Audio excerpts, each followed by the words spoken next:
and it at you too hard. Well, somebody you pick from them this off the wall. Then your mother ball span glass name you call loose argument the child and story call. Well, you see me gonna pose up like a wall and then over the fast road like a ball. Old big get stooge, put that when you get through. Send me black 19, you see bulletproof. Cap a shot when you get that short and your shoes. Let you go over the seven shot out your fuse. Man a big bad man, don't get me gun confused. Cap a shot in me gun them no more excuse. And let you get a the great jungle is that a few move. Tell your mother about TG, name you call loose argument, teach all and story all about. You see me gonna pose up like a wall. And then over the choppers, look like a ball. Me no pop up and yo. Smarty dead anyhow. Spit fire like a dragon, have a buck like gold. Me no care the consequence, well, somebody dead know. Man a big bad man and them gonna bow. We no pop out and talk. From moving to start, like a wicked man. Who no make with hope. We a murder people, all be told to cause. With some blood, we them from the body about to draws. Tell your mother ball wrong man, and you call loose argument, teach all and story call us up. So me gonna pose up like a wall. And then do what you so good out like a body. Put a butter slim, put a thick or thin. Like bird of wing, a top a shot me a flee. All the you a love like a baba hat tree. You know the middle of the street, the 45 me a sell. Anything perplex, that dead like chicken. When me clap me march 11 on the street like them. Tell your mother ball jungle spin. You can't lose argument, teach all and story call. So we gonna pose up like a wall. And that was what you put out like a wall. You put a big house on, put a long ball. For you this me down the jungle all you will never call. And your mother be crying, and your daddy be ball. We no take a stitch, might as well kill Paul. Coulda buy Saint Peter, coulda buy Saint Paul. Me pop out me gun, when name raise up fall. When somebody a feed from them deserve to roll. Then your mother ball rang man, name you call loose argument, teach all and story ball. Me say, it's me gonna pose up like a ball. And then you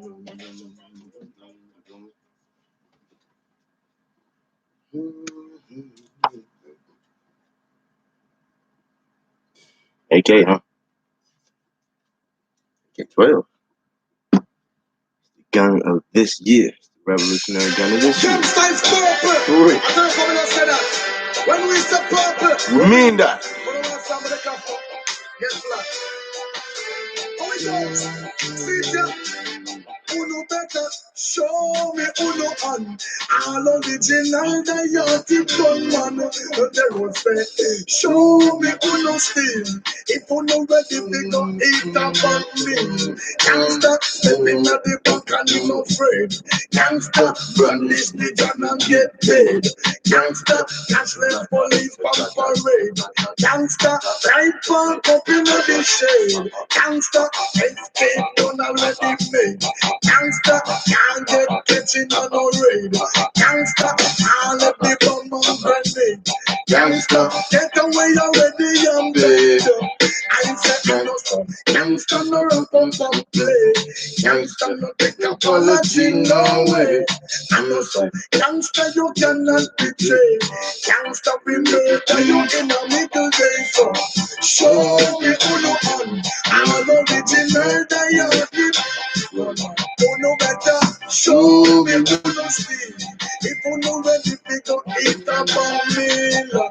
To them say you're interested, you get them ready, tell them for sure. You should be to the bar, not them with them for you. Them don't know you, why you got you, who you stand up to you all out. Them not know you, we bust them for it up, oh no. Show me who you on. All original diety one man, big stay. Show me who no steal.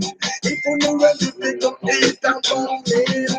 When you step up, boy, you laugh and not dialogue. Them don't know say how we write the old gangster book. We a big heavy man gangster and a small book. We no have petty money. Happy brings we took so all of it. Show me who no man. All original diety gunman. Never follow say.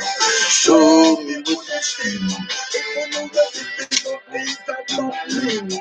Gangsta, stepping at the bank, you no afraid. Gangsta, burnish the jam and get paid. Gangster, cashless police from parade. Gangster, I park up in the shade. Gangster, escape done already made. Gangster, can't get catching on no raid. Gangster, I left the bomb and grenade. Gangster, get away already, young dead. I say I know so. Gangster no rock up and play. Gangster no take apology, no way. I'ma say, gangster you cannot betray. Gangster we murder you in the middle day. So show me on the hand. All original diarist. Oh God, show me who no see. If you no ready to go intervene. To them see you think you're simple. If them ready, tell them rush you. Machine and them yes and have them with them to do. Them no know you why you got you. Who you stand up to do you all out. Them no know say you rip up them but you don't be. Show me who no hand. All original diarist gunman. That is true said. Show me who no see. If you no ready to go intervene. When you step before your house, I'm not tired. Them no know say how we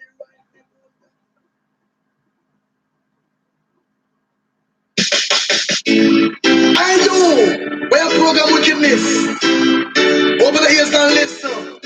Is this question from me, the fabulous? Listen. Have you ever seen a body fight before? Does a man ever get murdered from time of door? You would have fallen, say no murder me. Hey, you would have fallen, like a little baby. Not a mercy. Not a mercy. After all, wrong somebody Right. name you call. I'm in big in George. Good.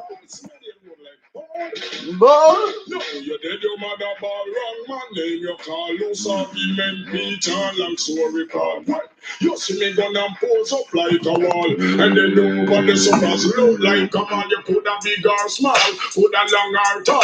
For you this me and me gun belong you where that go fall. And your mother we cry, and your daddy we born. We not take a stitch, might as well kill all. Coulda buy St. Peter, coulda buy St. Paul. Coulda to Blanca and you coulda to Clive Wall. Me pop off me gun, then name ring stop ball.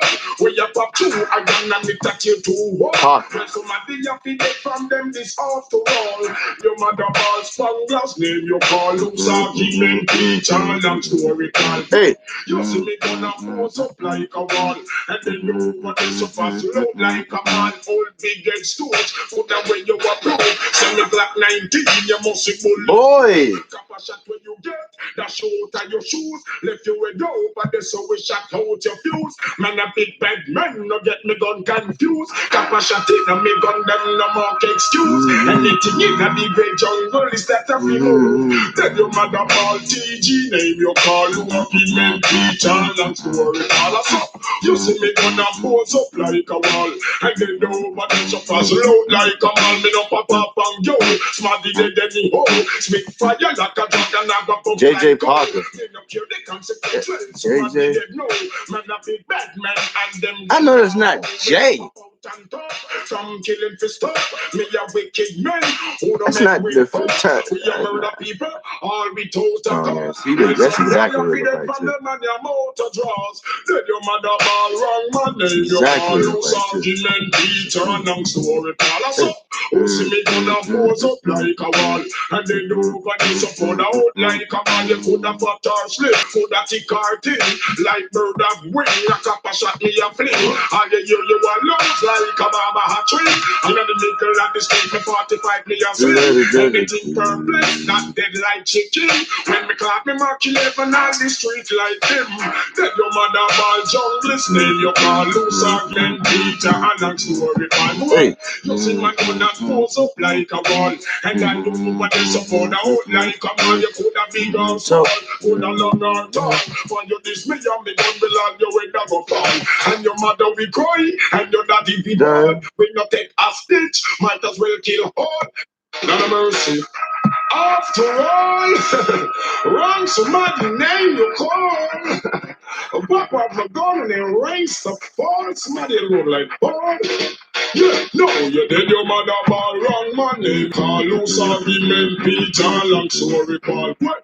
You see me gonna pose up like a wall, and then nobody suffers look like a man. You coulda big or small, coulda long or tall. For you this me and me gun belong you will never fall. And your mother we cry, and your daddy we die. We not take hostage, mothers will kill all. Coulda by Saint Peter, coulda by Saint Paul, coulda to Blanca, and you coulda to Clyde Paul. Me pop off me gun, when name ring stop Paul. We have got two, I am it at you two one. When somebody have to get from them this after all. Let your mother ball strong glass name you call loose argument, teach and long story call break. You see me gonna pose up like a wall, and then over dress up as low like a man, old big head stooge. Put them when you approve. Send me Glock 19, you must be bulletproof. Tap a shot when you get that short of your shoes. Left you with go, but that's how we shot out your fuse. Man, a big bad man, no get me gun confused. Tap a shot in, and me gun them no more excuse. Anything in the big jungle is that a fi move. Tell your mother call TG, name you call loose argument, teach and long story call. Hey. You see me gonna pose up like a wall, and then over the suffers load like a man. Me no pop up on you, smarty dead any hole. Spit fire like a dragon, I go cook like coal. Me no care the consequence, well, somebody they know. Man a big Batman and them gun now bow. We no pop out and talk, from killing to stop. Me a wicked man, who no make with heart. We a murder people, all without a cause. Well, some boy a feed it from them and your mouth to draws. Tell your mother ball wrong man name you call loose argument, teacher and story call. So, who see me gonna pose up like a wall, and then over the support out like a ball. You coulda fat or slim, coulda thick or thin, like bird of wing. A copper shot me a fling, and you a lose like a barber hat trim. You know the nickel at the street, me 45 me a sling. Anything perplex, not dead like chicken. When me clap me mark 11 on the street like him.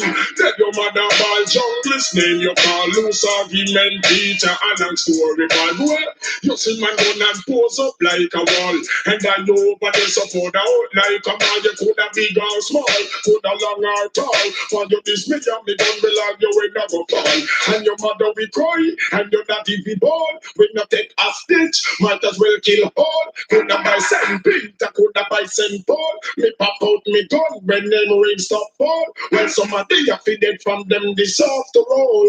Let your mother ball wrong man name you call loose argument, teach and long story call. He said, it's me gun and pose up like a ball, and then don't forget to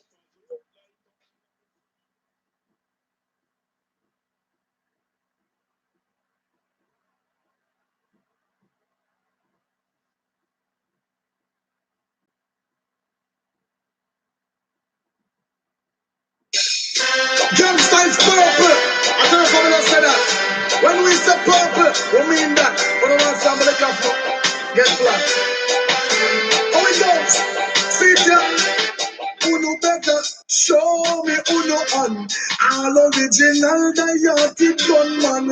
They will say, show me Uno steam. If Uno ready, we go eat a bank meal.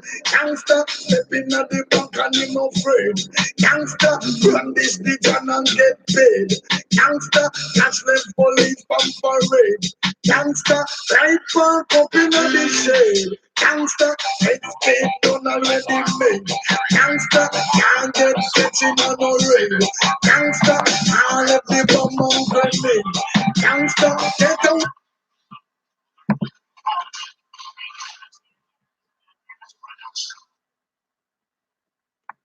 Corleone. Fuck. This had to be another dumbass situation. Damn. Every day. Ah, we're on it. On it. On it.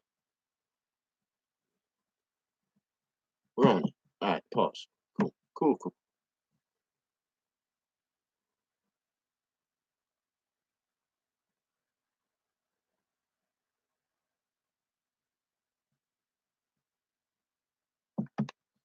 Come on.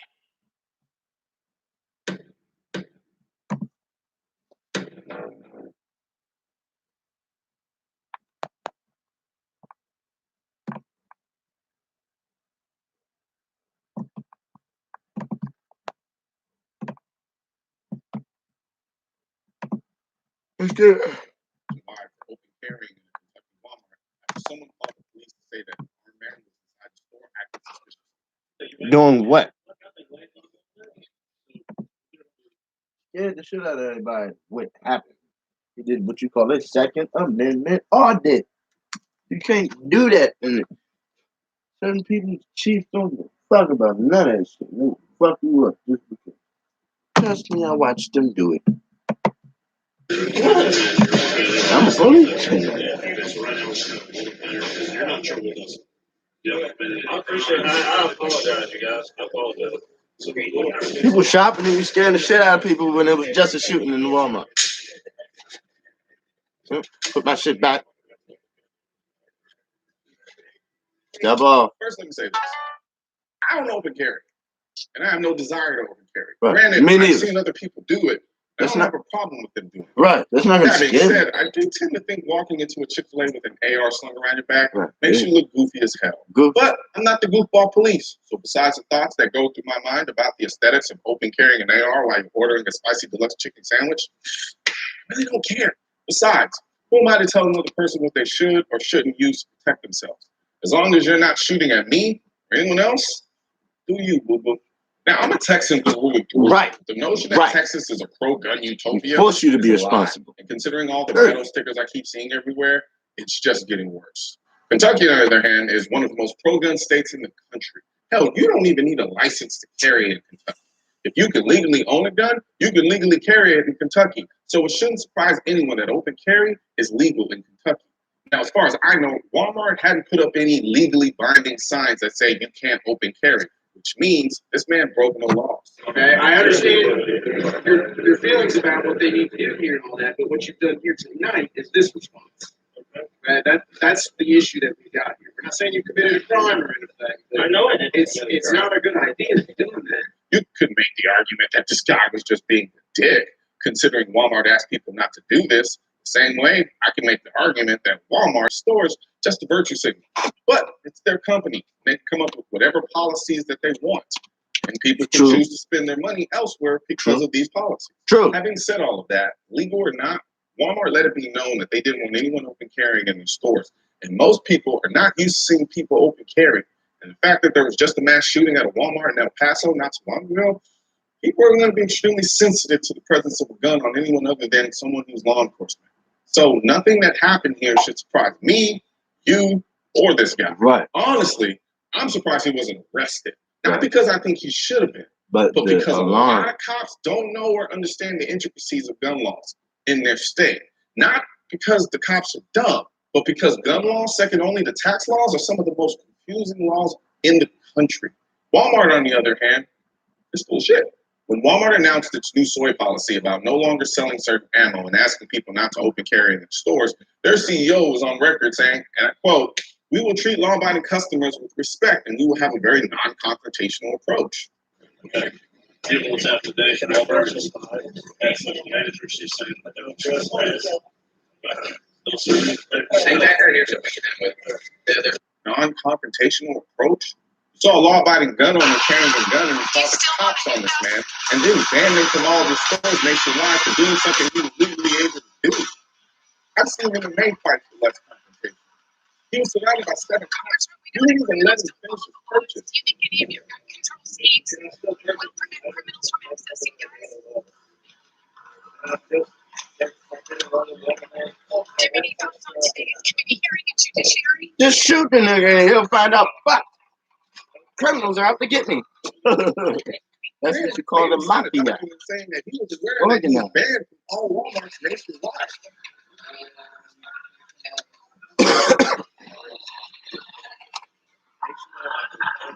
Nationwide, I can't. You know what I'm saying? His ass with a 22 in his head from 800 yards. I bet he went for shit. Not only did you That's illegal. you spit in his face, He's gonna be and then the you made it second sound person to get documented. shot on No, I've seen more respect on Pornhub. This could have been handled so much better. Not by the cops, but by Walmart. Granted, that one cop was acting like a little queen at first. I'm sorry, Baldy, I just got here. Yeah, You realize what you've done? I mean, the severity, like what's going on in the world? Yeah, I totally the response that you get and whatever your issues are with the Walmart store. And that's nothing that a Facebook Live video is going to fix. What that does, though, is that it gets 1, 2, 3, 4, 5, 7 officers driving license cars. Yeah. We just had people get killed in a Walmart in a mass shooting. Yeah. And That's why I carry firearms. we put the entire public at risk to a certain extent every time we do that. But the things he was saying were true. In that things are a little tense right now, considering what just happened in El Paso. True. He didn't have to get all Yeah. that mad about it. However, He was the black. logic It would have goes been game back. over. Open We carry ain't in that smart. Walmart after a mass shooting, it's going to get you attention you don't want. The same way, no one should be surprised that there's a guy open carrying in a Walmart after there was a mass shooting in a Walmart. I understand each reaction. However, only one of these actions actually makes people safer. And that's the one that this guy chose to take. He took his safety into his own hands and legally carried a gun. As far as I'm concerned, unless it comes out that this guy was running down the aisles, waving the gun, screaming the space monkeys are coming, Walmart just showed the world what they think about responsible gun owners. They want them banned. And whoever called the cops, look, I get it. I don't agree, but I get it. However, understand that the person you called the cops on is the same type of person who may save your life one day with their gun. Right now, there's a culture war against the Second Amendment, which is why I need your help spreading our message to counter their message. You can do this by leaving a comment, sharing this video, and click the bell and subscribe button. Let my voice be your voice, and let them know you want to keep America tactical. Because the right to keep and bear arms shall not be infringed wasn't a suggestion, it was a directive. Also, if you're wondering where I to love this purchase man. the His specific Keep way America of Tactical shirt, thinking. click the link under the Keep America Tactical in the description section of this video. He's a director. I spit like I'm a fucking We've got old man.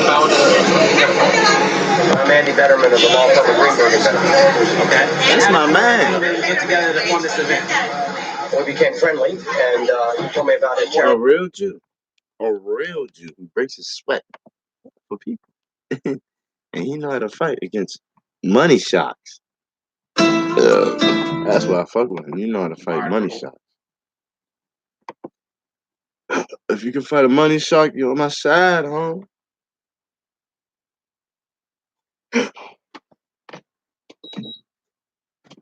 Ask Sharif, look.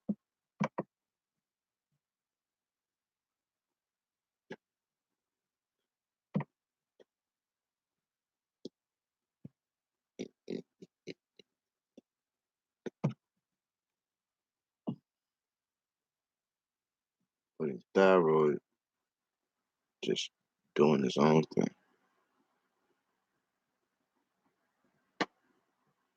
My man said, bingo. So to gun owners out there who say, well, a Biden administration means they're going to come for my guns. Bingo. You're right if you have an assault weapon. The fact of the matter is they should be illegal, period. So I guess we're not tinfoil hat wearing conspiracy theorists when we say their ultimate goal is to take our guns. I mean, the man literally just said it. And to be honest, I'm not really surprised because that is what they do. When there isn't a tragedy, they'll say, we just want common sense gun control. But the moment there is a tragedy, it automatically flips to bingo, turn them all in. They're always going to ask for more and more and more. We're continuing our extended And we all got conversation guns. with Congressman Eric They're not Swalwell, knocking that out. Democrat of California.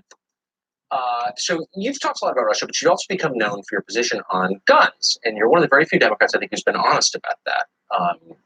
You say that the U.S. government ought to ban a certain species of rifle. You wrote a piece about this. It's not a secret view you have. You wrote it in USA Today, and you say this: we should ban possession of military-style semi-automatic assault weapons. I got security cameras, buy back such and they weapons. just won't get hooked up right. I need help.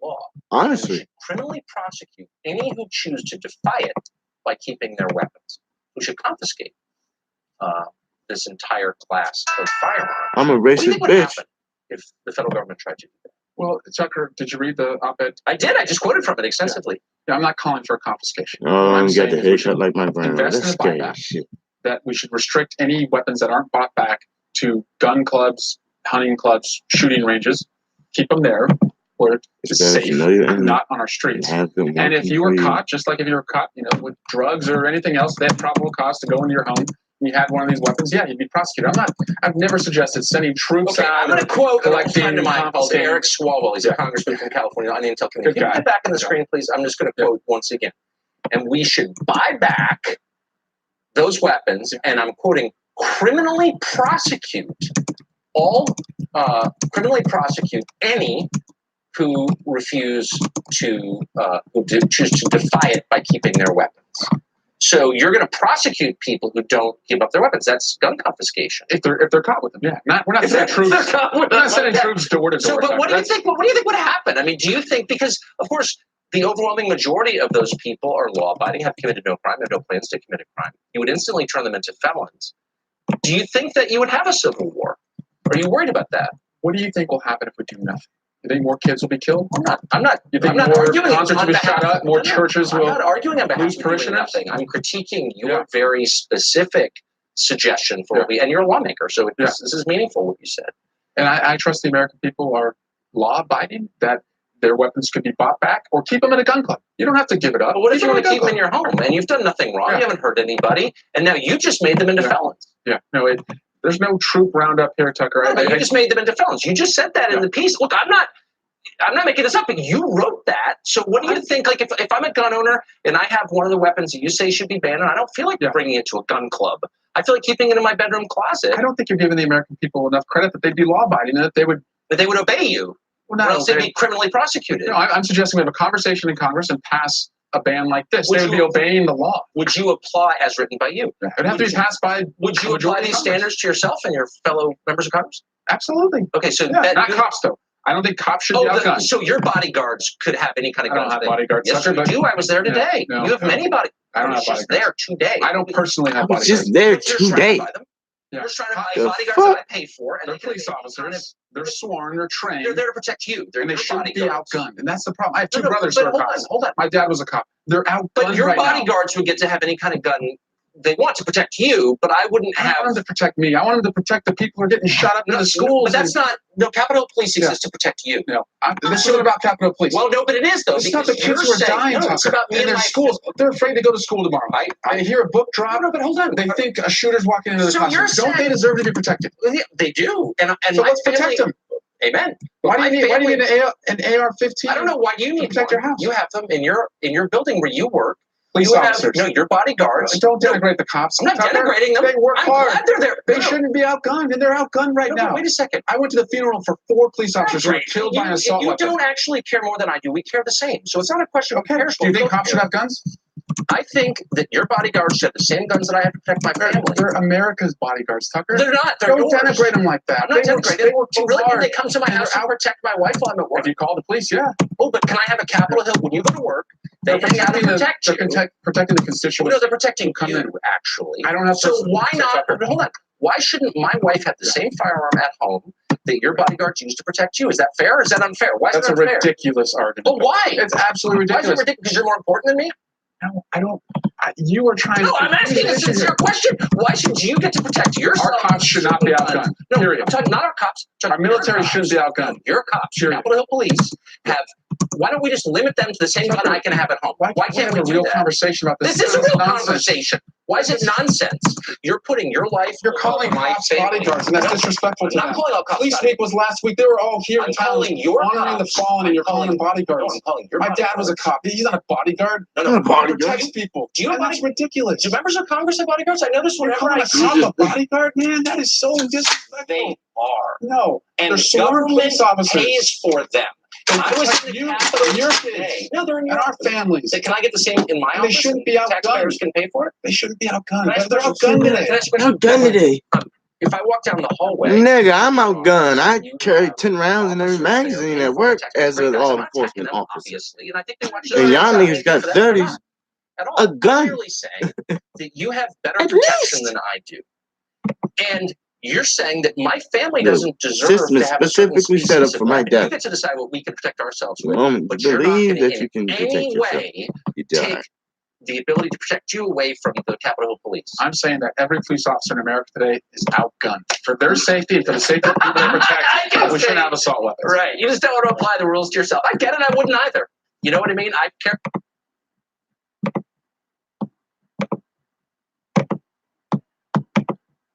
Here.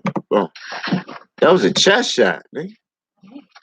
Damn. Oh, that was it. Damn, he knocked him out. Bitch ass nigga. Good night. Father knocked him out. You're gonna be mad as shit if your son got brain damage.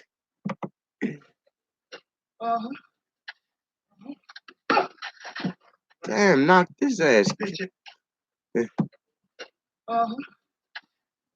Yeah, boom. That's boxing gloves. He'll be alright. It's just bad that that's African boxing for your ass. Boom. That's the bad part. His head hit the fucking gravel, you dumb nigga. Boom. You hit a drop. Bitch ass nigga. That's not right. Common sense tells you, why would you knock your son out in the middle of the street, knowing damn well he could bust his brains wide open?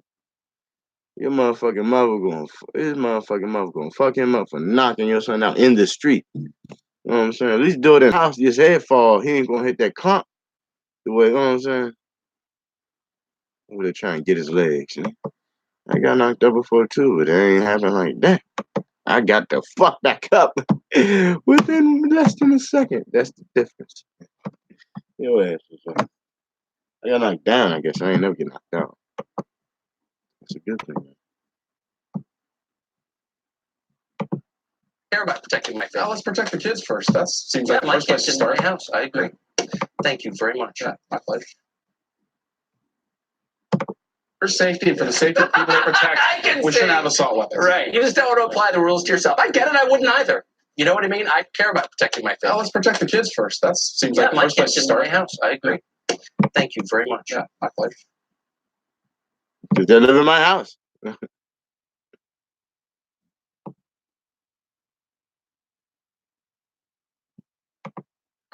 You had one of these weapons, yeah, you'd be prosecuted. I've never suggested sending troops. What's a prosecution? More What's a and prosecutor? more until there's nothing Watch your mouth. left. We know it. They know it. We just need the population of the country. Judge, jury, and Welcome to my prosecutor. hot little podcast about the disaster we call dating. Let's make love with Rebel. 22-year-old Jose are gang members. So what do you think of the Trump policy now? He's deporting Salvadorans. It's funny. He's really going after MS-13. Karma's a bitch, and that's coming back, you know.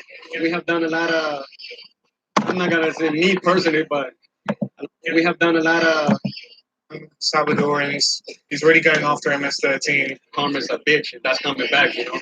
We have done a lot of, I'm not gonna say me personally, but a lot of people in general, you know, have done a lot of chopping off heads shit to innocent people. And I think that people got tired of it, you know. Jose joined MS-13 in the US at just 13 years old. He was deported back directly from a US prison. But since he's not wanted for crimes in El Salvador, he's being treated like any other deportee, released back into the streets.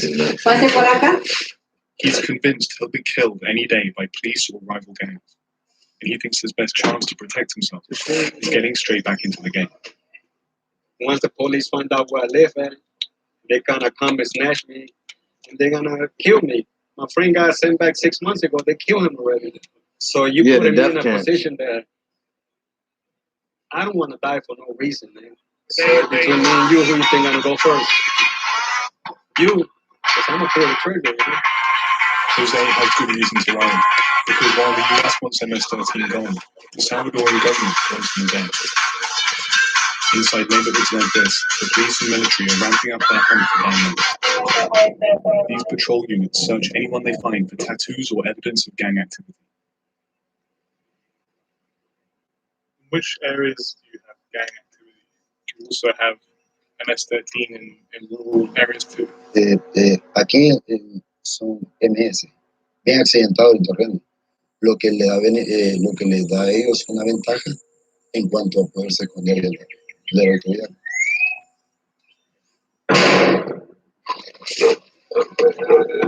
¡Abra la puerta, pues!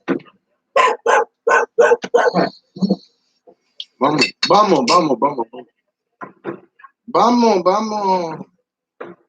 Nada más no. Vamos.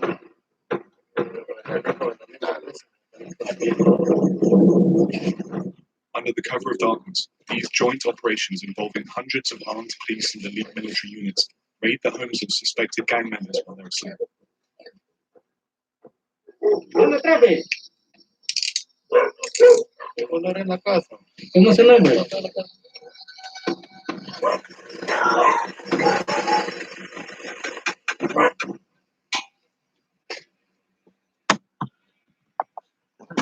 is the third suspect that they arrested this evening. It's the beginning of the night. Police have a list of 100 names. That's number 3. This investigation took 2 months to put together. Local law enforcement was struggling to contain the gang even before the new wave of deportations. MS-13 didn't start in El Salvador. The gang was formed on the streets of Los Angeles in the 1980s by refugees fleeing civil war at home. In the 1980s, many of those gang members they quickly exploited the power vacuum and took over entire cities and towns on guns. Back at the local police headquarters, officers lined up suspected gang members. By daybreak, law enforcement said they'd arrested just over 40 suspects, confiscating a few guns, 1 vehicle, and a couple $1,000s in cash. What problems does it create for you when they are shipping back MS-13 members from the USA back to El Salvador? Sí, se nos complica más porque estos pandilleros vienen a esconderse en diversas ciudades, en zonas urbanas, zonas rurales, y ellos vienen ya quizás con un adiestramiento, con unas técnicas diferentes, y podría ser, sí representa un problema. The government is fighting back the only way it knows how, locking up suspected gang members in huge numbers and packing them into a prison system already well over capacity. This one outside the country's capital holds hundreds of MS-13 gang members.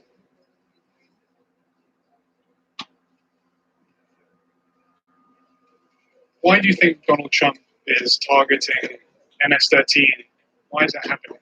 Porque es la que está causando más estragos mundialmente.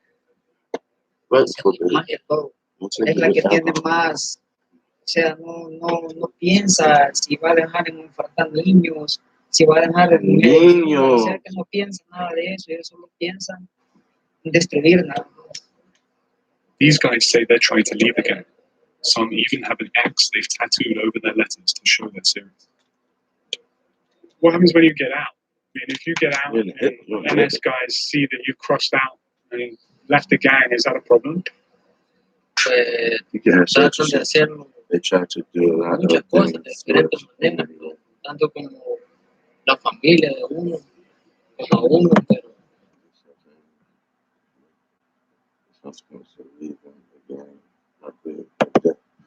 las consecuencias sí son graves.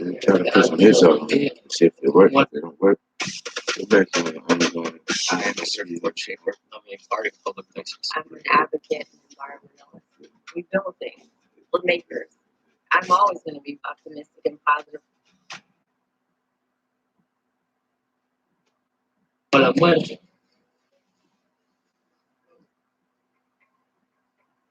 Outside prison, some former MS-13 members are getting their tattoos removed altogether.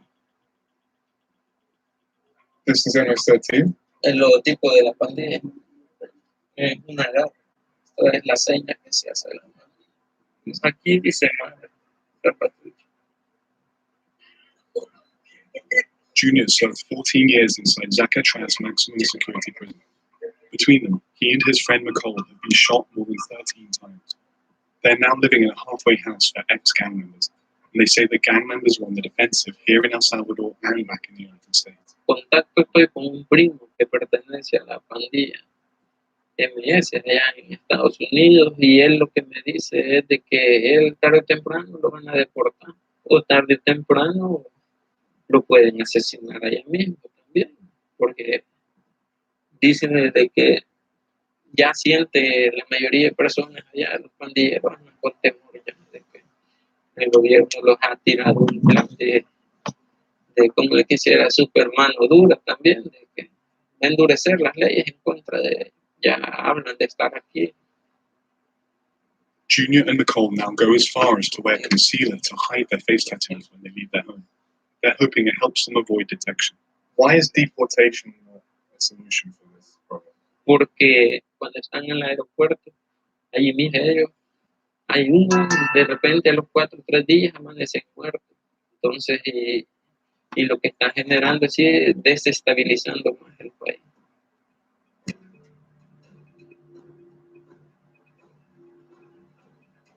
Now, with MS-13 on the run, they're hiding out in rural areas outside cities.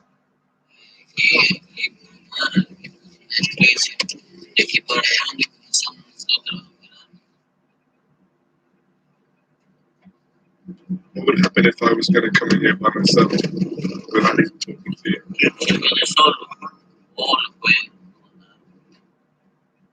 These guys are feeling the crackdown. They're on high alert for police.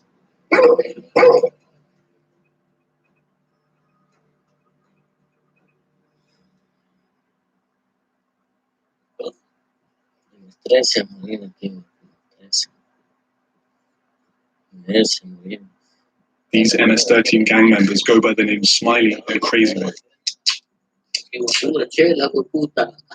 They may seem young, but they're deadly. Puta, mira, huevón, y cuando tuviéramos siempre que nos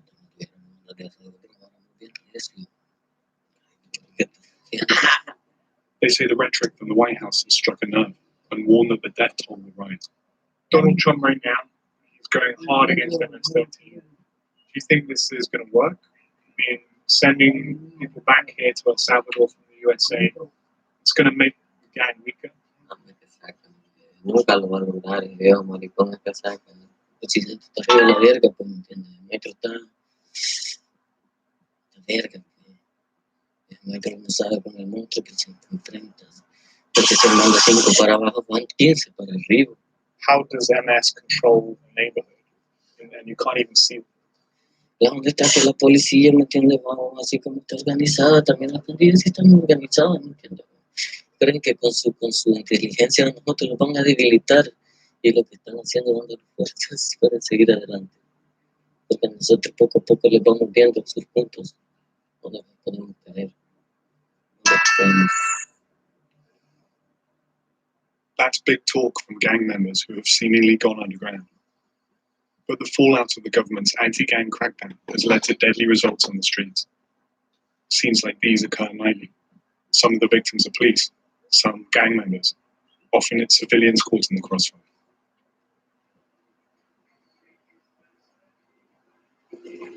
With MS-13 now hunted by the government and rival gangs, there are few places for them to hide.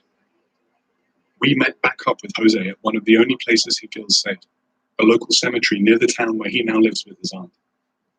So you've been back now 3 days. What's your biggest fear right now? My family's safe. So what's going to happen to them? Like they hovering in a fugitive. Imagine they're going looking for me and they don't see nothing. They don't see me there. They're gonna take me against my family. My friends have just destroyed a lot of people, you know, sometimes innocent people too. So you done that too? Would you not kill innocent people. Would you kill people? I'm not gonna tell you that, but not innocent people. It's me or them, you know. Kind of when you go to the military, when you tell your commander you don't want to be drafted again, you already have enough wounds. It's hard to get out. It's impossible. That's what he's trying to tell you. When the Santa Guadalupe, you can't get it. That's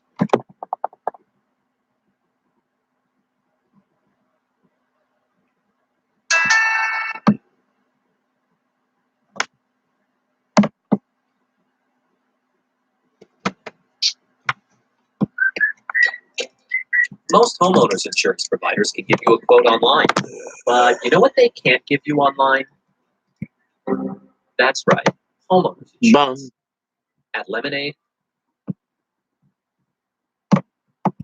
yeah.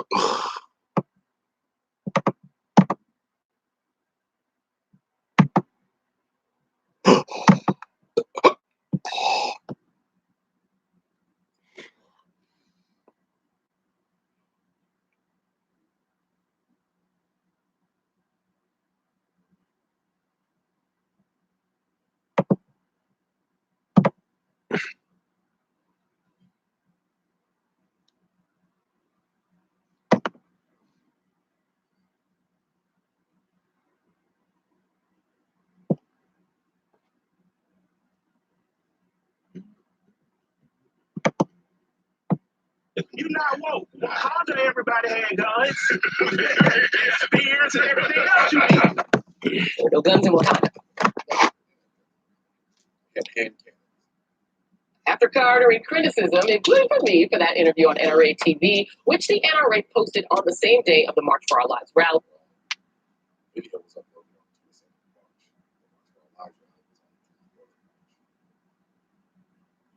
Fast forward a little over a week, and he and I wound up in a little bit of a social media dust-up, which started on Instagram with Mike's comment about this Glam Squad photo in which I referenced H&M, hair and makeup. The squad. Mike responded with a criticism of me trying to be cool. promoting a different H&M, the clothing company that caused an uproar for advertising a coolest monkey in the jungle sweatshirt on the little black boy. Coolest monkey in the jungle. Asking why his NRA interview was worse than that. You don't know nothing about the strength of a monkey. A monkey can take your nose off with no weapons.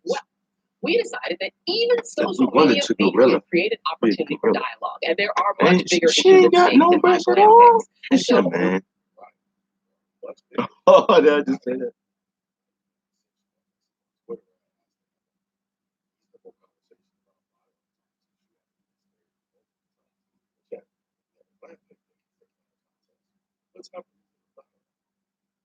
Rapper Killer Mike is here to discuss those issues. And you know, we looked up your H&M this morning to make you look cute. The bigger picture here was, I think, for both of us, the bigger picture. My criticism of you, the video you did, your criticism of me, really goes back, I think, to the March for Our Lives. And I just want to, just for your background, give you some background on why I had such a strong reaction to you doing that interview, which of course you did before, and then they posted on that day.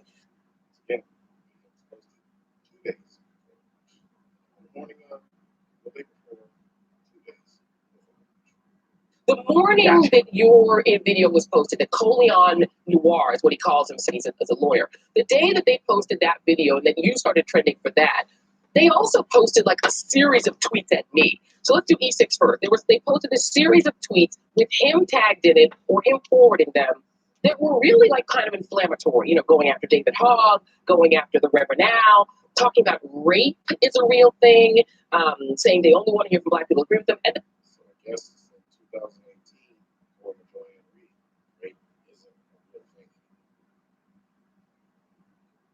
See, this is the problem with this so-called conversation. It makes you like, it makes you insane. Considered inflammatory and attacking. Just because I don't agree with you doesn't mean I am attacking you. Right. It just means I am challenging the position you have on an issue that I have a different position on. That's it. It's called discourse. It's called being adults. Adults. It's called learning from each other. Stop. And let's play this video. This is E2 from my reporters. That was the one that really got to me this morning too. What? Joy Reid, you can go stick it. We are on to my you. Man. We will be watching. Every time you lay out a ridiculous tweet like that, I will be calling you out. You can bet on it. Tell them, please, how you feel about you have to deal with the reality of rape and how you don't want to be disarmed dealing with it. Rape is a real thing. Being mugged is a real thing. I mean, you know, Mike, for me, when an organization that's all about guns starts tweeting out, we're watching you, I take that as a threat, honestly. Maybe it was because they had already done the hourglass thing. But right. Ridiculous points. So we're going to challenge you on each of those points. We're going to watch every point. Explaining the fact that the NRA is a gun rights organization. With the idea that they're going to hold you accountable to telling the truth. With the idea of us somehow, because we advocate for firearms, we're somehow threatening you with violence. You know, I'm struck by the fact that the NRA has never been on the side that you just mentioned. I mean, in 1967, they supported the Mulford Act, which was Reagan trying to disarm the Black Panthers. All right, let's talk about that. The Mulford Act passed during the time when the NRA was not politically involved. They were essentially a gun club. That's They it. didn't become politically involved in gun rights activism or becoming a body until after. Right. And that was after there was a coup of the leadership who felt that the current leadership wasn't strong enough on gun control. And the Mulford Act applied across the board to everyone. Everybody keeps thinking of the Mulford Act was only just specifically applied to Black Panther. Yes. Black Panther showing up with guns served as a catalyst for the Mulford Act passing. Yes. Absolutely. But it also applied to everyone across the board. White people were arrested under the Mulford Act. So let's stop being disingenuous about the nature and inherent racism of the NRA by bringing up the Mulford Act while ignoring all of the other times that the NRA has stepped up and helped Black people's rights to own firearms. 2008, the Supreme Court ruled that Chicago's 28-year-old ban on handgun ownership was unconstitutional. The case was brought in part by a 76-year-old Black man who lived in Morgan Park neighborhood that had been taken over by gangs and drug dealers. The NRA supported and argued on behalf of McDonald, a black man whose gun rights, according to the mainstream media, the NRA is not supposed to care about. Josephine Byrd, an elderly black woman, her building was overrun with crime, drugs, and prostitutes. Josephine wanted a gun for protection, but the Wilmington Housing Authority banned their elderly tenants from owning a gun for protection. Did any of the people who claim the NRA doesn't care about minority gun ownership step up and help Ms. Byrd? No, but the NRA did. They helped her sue the Housing Authority, where the Delaware Supreme Court ruled in her favor. Ms. Byrd was later specially recognized at the NRA membership meeting and was also featured in a national TV ad paid by the NRA. But as you guessed, most of the media ignored. And for argument's sake, let's just say the NRA was racist back in the day. So was the Democratic Party. They were the party of slavery, for Christ's sake. Yet they were able to transcend that racist past. And now you cape for them like I've never seen before. Apparently, you can't do that if the NRA was racist in the past. Oh, no. They can't transcend past a racial past that they may or may not have had. You're a Democrat?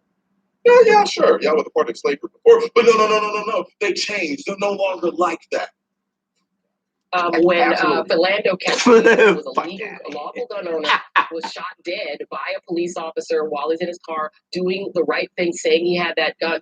The NRA was completely silent, including your friend Colin. He never said anything. So I wonder whether or not challenging them on that might, that was an opportunity to say to them, wait a minute, where were you for Philando Castile? Here's the thing. I actually wrote a 500-word open letter about the Philando shooting. I actually did an NRA video about the Philando shooting. As I watched Philando Castile dying in that car, I watched myself die. And it evoked every emotion in my body. I didn't want to ask questions. I didn't care what happened before the video started recording. All I knew was that I was watching a man struggle for his life and then die in front of his family and the entire world. But somehow you were incapable of finding those things. But you could find my real name and say my middle name, which I haven't heard in years. Seriously, this is the thing I'm talking about. See, in one breath you said, if you can critique what I say and find something, or find a way to twist it or make it seem like I said something wrong, oh, it's the NRA said it. But if I say something that you can't critique and twist, then it's, oh, the NRA didn't say it, only going on the war said it. But in this case, you're saying I ain't saying anything at all when the evidence is right there for the picking. But then at the same time, get mad at Killer Mike for coming on my platform, on the NRA platform, and expressing his opinion about firearms, and then trying to get him to come up and retract his statement because you didn't like the fact that he came on the NRA platform. But in reality, you want him to retract your statement because he's somebody who crosses cultural lines, and I had a 45-minute sit-down conversation with him that was real as hell, and you don't like the fact that he's espousing pro-gun sentiment. And you want to silence him because you are anti-gun. Come on, man. Stop it. That was so foolish. You with it. You with it. I know you probably have seen, everybody has seen this video of men being arrested, 2 black men being arrested simply for being in a Starbucks. He got the bread. I mean, what He I'm not like thinking Bell, is that if that you either can of see those shit men crash had when they been got to come concealed up their carry pocket. holders, The shit and crashes. any of those police officers had seen a gun, even though they were being as peaceful as they were, there is a great probability that they would be dead. Do you worry that encouraging black people to carry endangers black people's lives? We know that implicit bias is real. You see, loaded questions like this are the type of questions that people like Joanne Reed ask, not because they actually give a damn. Right. Because they're trying to push a narrative. And the narrative is scare black people away from owning guns. Think about the question she just asked. Do you think it's a good thing that he should be espousing the idea of black firearm ownership or black men carrying firearms, considering that these 2 men in Philadelphia may or may not have been killed because of them carrying a firearm if they actually had one? What? If I was just raped and said, what? Maybe if you didn't wear that skimpy clothing, you might not have been raped. You would say I was victim blaming. Running back. You running back. Nah, whoa. Wakanda, everybody had guns. Spears and everything else you needed. There were no guns in Wakanda. No, they didn't have guns. They had hand cannons. After garnering criticism, including from me, for that interview on NRA TV, which the NRA posted on the same day of the March for Our Lives rally. Wrong. Video was uploaded on the 22nd of March. The March for Our Lives rally was on the 4th of March. Fast forward a little over a week, and he and I wound up in a little bit of a social media dust-up, which started on Instagram with Mike's comment about this glam squad photo in which I referenced H&M, hair and makeup. Mike responded with a criticism of me reportedly promoting a different H&M, the clothing company that caused an uproar for advertising a coolest Loki in the jungle sweatshirt on a little black boy, not Spartan, asking why his NRA interview was worse than that. I responded to that, and Twitter took it from there. You know how it goes. It's all a misunderstanding. Well, we decided that even social media beef can create an opportunity for dialogue, and there are much bigger issues at stake than my glam pics. And so, right, there are much bigger issues to dialogue about. Like when I sent you that message on Twitter where I asked to have a reasonable conversation about firearms on this issue, I used this very multiple times. But yet, if you have a glam pic that gets taken out of context, let's have a reasonable dialogue. Rapper Killer Mike is here to discuss those issues. And you know, we hooked up your H&M this morning to make you look cute. The bigger picture here was I think it's all about money. Picture. My criticism of you and the video you did, your criticism of me, really goes back I think, to the March for hustlers. And I just want to just for your background, give you some background on why I had such a strong reaction to you during that interview, which of course you did before, and then they posted on that day. Yeah, it's posted 2 days. Right, nothing. The morning of the day before, 2 days before.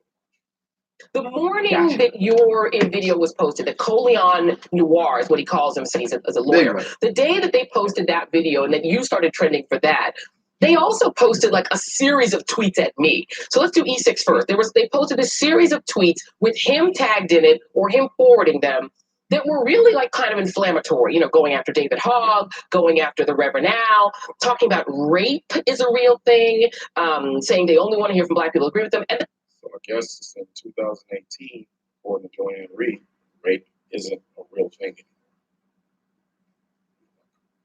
See, this is the problem with this so-called conversation that we're supposed to be having on a national scene. Simply contesting someone's notions and ideas is considered inflammatory and attacking. Just because I don't agree with you doesn't mean I am attacking you. It just means I am challenging the position you have on an issue that I have a different position on. It's called discourse. It's called being adults. It's called learning from each other. Stop. Then let's play this video. This is E2 from our reporters. That was the one that really got to me that morning. Take a look. Joy Reid, you can go stick it. We are on to you, and we will be watching. Every time you lay out a ridiculous tweet like that, I will be calling you out. You can bet on it. Tell them, please, how you feel about you have to deal with the reality of rape and how you don't want to be disarmed dealing with it. Rape is a real thing. Being mugged is a real thing. I mean, you know, Mike, for me, when an organization that's all about guns starts tweeting out, we're watching you, I take that as a threat, honestly. Maybe it was because they had already done the hourglass thing, but nobody's threatening you. We're watching you. Lying.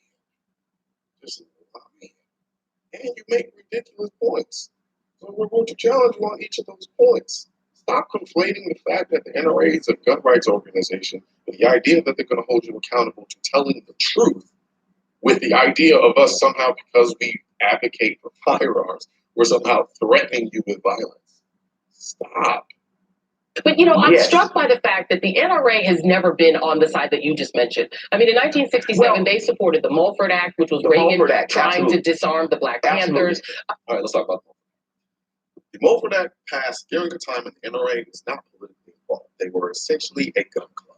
They didn't become politically involved in gun rights activism or become a lobbying group until after the Mulford Act. And that was after there was a coup of the leadership who felt that the current leadership wasn't strong enough on gun control. And the Mulford Act applied across the board to everyone. Everybody keeps thinking that the Mulford Act only specifically applied to Black people. Yes. Did the Black Panther showing up with guns serve as a catalyst for the Mulford Act passing? Absolutely. But it also applied to everyone across the board. White people were arrested under the Mulford Act. So let's stop being disingenuous about the nature and the inherent racism of the NRA by bringing up the Mulford Act while ignoring all of the other times that the NRA has stepped up and helped Black people's rights to own firearms. In 2008, the Supreme Court ruled that Chicago's 28-year-old ban on handgun ownership was unconstitutional. The case was brought in part by a 76-year-old Black man who lived in Morgan Park neighborhood that had been taken over by gangs and drug dealers. The NRA supported and argued on behalf of McDonald, a Black man whose gun rights, according to the mainstream media, the NRA is not supposed to care about. Josephine Byrd, an elderly black woman, her building was overrun with crime, drugs, and prostitutes.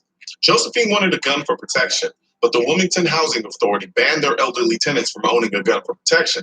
Did any of the people who claim the NRA doesn't care about minority gun ownership step up and help Ms. Byrd? No, but the NRA did. They helped her sue the Housing Authority, where the Delaware Supreme Court ruled in her favor. Ms. Byrd was later specially recognized at the NRA membership meeting and was also featured in a national TV ad paid by the NRA. And as you guessed, most of the media ignored. On my YouTube channel. Let's just say the NRA was racist back in the day. So was the Democratic Party. They were the party of slavery, for Christ's sake.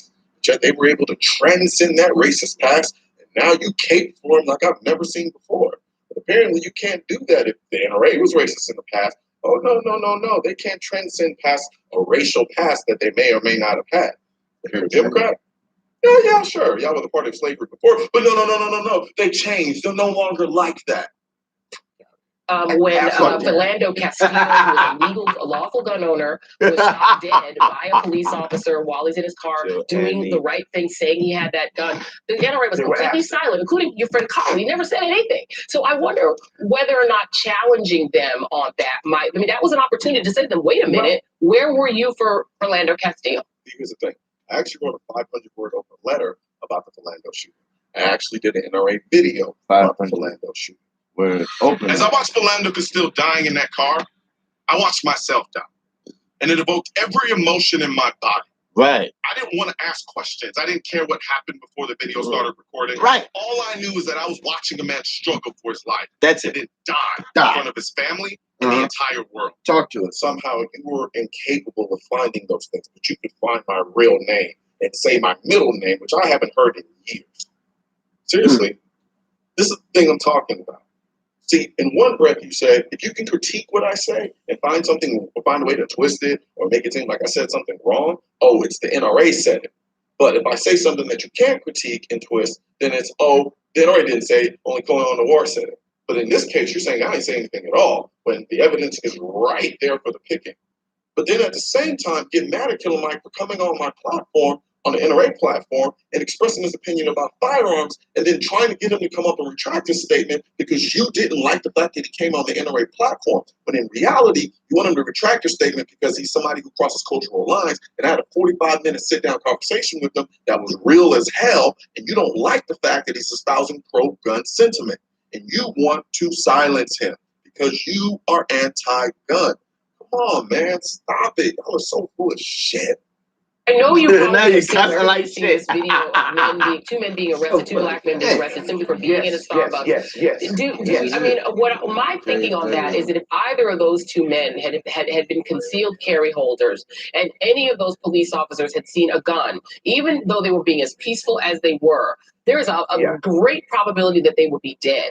Do you worry that encouraging black people to carry endangers black people's lives? We know that implicit bias is real. Fuck you. See, loaded questions like this are the type of questions that people like Joanne Reed ask, not because they actually give a damn, but because they're trying to push a narrative. And the narrative is scare black people away from owning guns. Think about the question she just asked. Do you think it's a good thing that he should be espousing the idea of black firearm ownership or black men carrying firearms, considering that these two men in Philadelphia may or may not have been killed because of them carrying a firearm if they actually had one?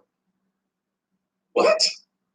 If I were to look at a girl who was just raped and said, well, maybe if you didn't wear that skimpy clothing, you might not have been raped, you would say I was victim blaming, right?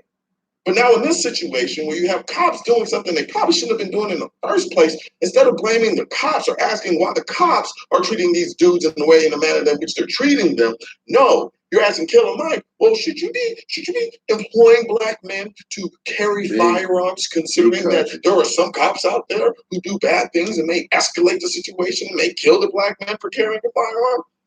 What? Really? And this is the same woman who's on national television saying that the NRA doesn't care about black firearm ownership. But then this same black woman is on national television trying to tell Killer Mike that he shouldn't be advocating for black men to carry firearms legally. Are y'all not seeing this? Hey guys, real quick before you leave. I'm getting a lot of questions from you all about the merchandise that I wear in my videos, like this hat, shirt that I have on. All of the stuff can be found online at shop.mrcoleonthewar.com. On it, I have a whole host of items like the Pew Life branded hats, shirts, tumblers, and sweatshirts, you name it, along with the hoodies, as well as the AR-15 detail design. I have them in all those products as well, along with the Amosexual brand and my CN logo stuff. So be sure to click the link in this video and order your stuff today. I'm Mr. Coleon on the War. On the surface, the Pew Pew Life is homage to our days as children playing cops and robbers, when our guns were nothing more than a raised thumb, an outstretched middle and index finger, and the pew pew sounds coming from our cookie crumb covered mouths. However, below the surface, the Pew Pew Life represents a people who take the symbolic and literal representation of gun ownership very seriously. The gun represents a source of protection for ourselves, our families, and the people we love. Guns also provided a sense of enjoyment and fun to our lives, and for this, we make no apologies. Symbolically, the gun is a beacon of freedom and natural rights, because there is no more natural right than the right of self-preservation. One who cannot exercise this right cannot call himself free. This is why we embrace the Pew Pew Life, because ultimately, it's about the people.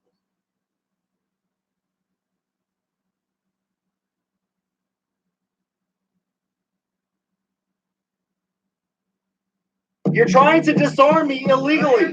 Illegally. Am I threatening you? Once I find out there's no issue, Am I doing something against the law?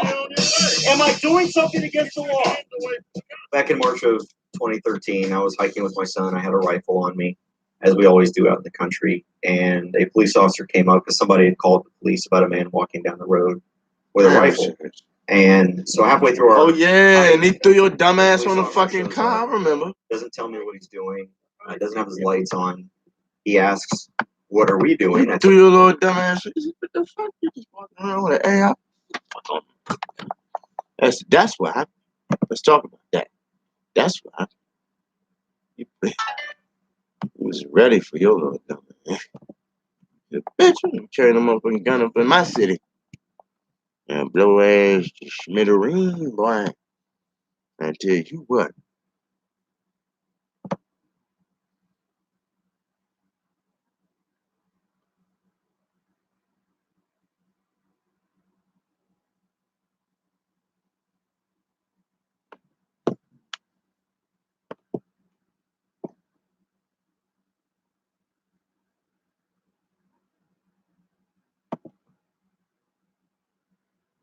Old insurance kind of sucks, but Lemonade is different. Yes. When you pay us, we take a small flash. Oh, I love talking points.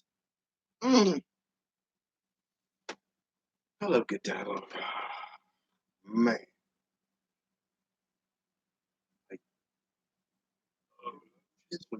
Okay.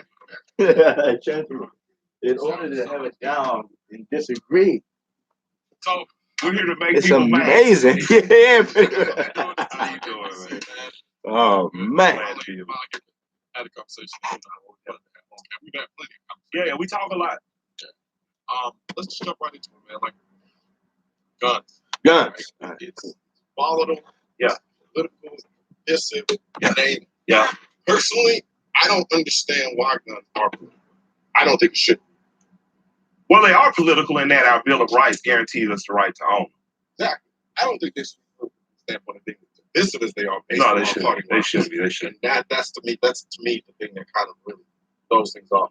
Because I came into firearms in the most organic way you could possibly think of. Yeah, Right. friend turned you on to. You weren't a gun guy at first, Nope, right? nope. Just a regular young black lawyer, did everything right. All of a sudden, somebody says, "We're going to give you a gun and enjoy it." You represent to me the more of the typical. Like I have to see guns in the duality. I know it's hard to say this sometimes as an advocate, or especially when you're associated with NRA and things of that nature. That as black men, you have to see guns. You see it first and foremost as an American. What you learn in civics class about your First, Second Amendment rights, then you have to see guns as an African American.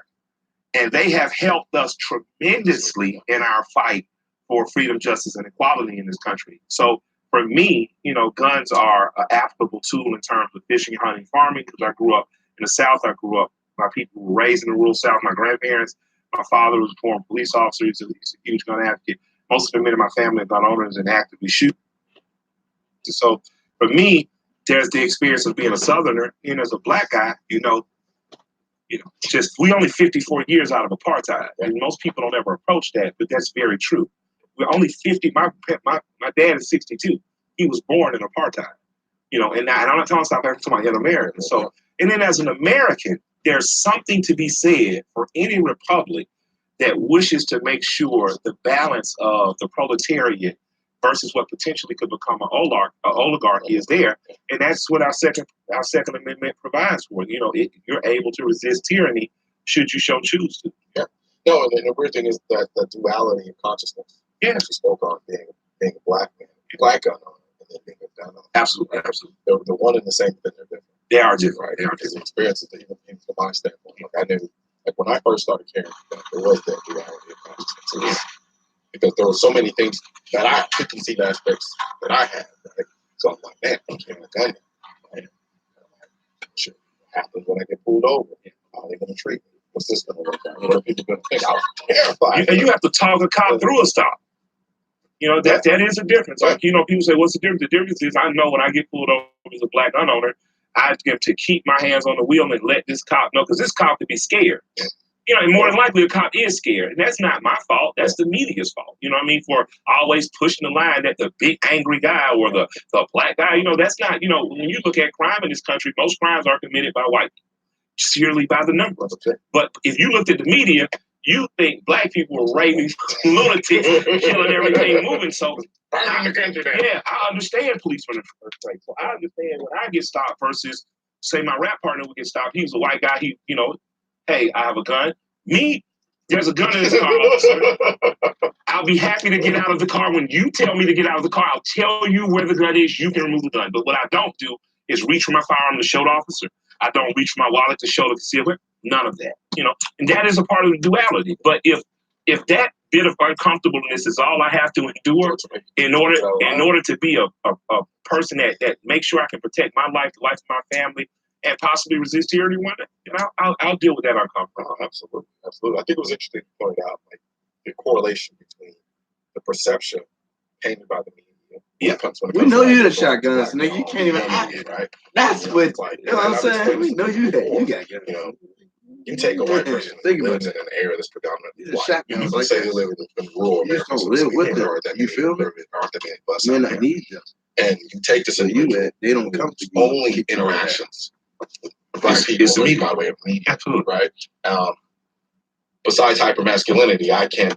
That's more from the romantic side of things. But besides that, I can't think of anything from the media side that is obscenely positive being shining a light. And that's all media. That's not that. That's what people say. Oh, it's Fox News. No. That's CNN. That's your local media. That's New York Times. That's Atlanta Journal-Constitution. That's all your media. Yeah, they're going to project the message differently. National Geographic just came out. They had a black professor to do essentially a reverse editorial on all of the National Geographic has been to this point. And they said, we've been overtly racist. Yeah. We have made black and brown people caricatures. We've sensationalized the noble savage. We've even sexually been suggested with topless. They said National Geographic says this. So if the National Geographic has subtle overt racism, what do you think you're eating in news? Because it's exciting. I don't always agree with anyone, right? So there have been things that you disagree with me. That's been that I disagree with you as friends. We've talked, right? But there was something dead on that the woman who's an NRA spokesman said. And everyone just kind of lost it. What's her name? Dana. Dana said something. I don't agree with everything Dana says, but Dana says that the tears of white mothers are like ratings. And that's so true. And it was so sad to hear her acknowledge it. But it's true. And black people know it's true because black people say it in conversations in coffin houses to themselves. The thing about it is, so for me, for instance, right, and it's not personal, but yeah. So for instance, I don't know her name, a little girl from BET. She does a show. I posted on it on my Instagram page. And she turned it into a joke almost. Yeah. Right? And I know that's her shtick. Yeah, this is cool, it is what it is. But she kind of poked fun at that very statement. Yeah. She's like, she called for her black up, which was me, she was referring to. and then called me something I thought was actually pretty funny. She called me the Second Amendment Ja Rule. I'm with it. I thought it was hilarious. Yeah. Take your shirt off and dance. But, what Dana said was very, very real, right? And trying to undermine it just because it came from Dana's mouth, and not from a black woman's mouth, it doesn't make it any less. Because the truth is the truth, no matter if you like it, if you like the truth or not. It's just the truth. You know what I mean? The truth is, black life in this country is undervalued. No matter which side you talk about. If you talk about, I'm a Democrat and but the Democrats were the pushers of the crime bill. And this is what I warn my African American friends who have strong feelings that are anti-gun. You calling for this, or you potentially siding with people who really don't care about what you're saying. And what do you mean by that? I remember when every black preacher, every black politician, and every black mom and dad was calling for tougher drug laws. But the tougher drug laws only came to their sons. Because 5 grams of crack, which is what poor people sold, was equivalent to 500 grams of cocaine, which is what mid-level drug dealers could afford. There weren't no mid-level drug dealers. They were catching boys, 18, 19, 21-year-old boys. And these boys kept 12, 15, 20-year sentences. Many of them are just coming home, but we cheered that on because we thought we were with allies. But your allies didn't reciprocate. And one thing I appreciated about Clinton, when they were grilling him on it, Clinton said, your people asked for this. So the first time black people got the right to vote, it was only black men because America was a patriarchal society, right? In places like South Carolina, those irony of South Carolina, those black men went into church to vote. The Klan came to make sure that vote couldn't happen. Black women surrounded that church with rifles and defended those men. Black women need to understand that as a unit, we have done more with a gun to protect our rights and freedoms than we are accredited for. Ida B. Wells, one of the most famous scholars. That's my relative. That our culture has ever produced. Right? Ida Barnett Wells. Right. Ida B. Wells Housing Project. Ida B. Wells said every black home should have a Winchester rifle. Well, what's the significance of a Winchester rifle? It's a repeating rifle. It is essentially the AR-15 of its day. Ooh, my relative, Ida B. Wells, knew you better be strapped.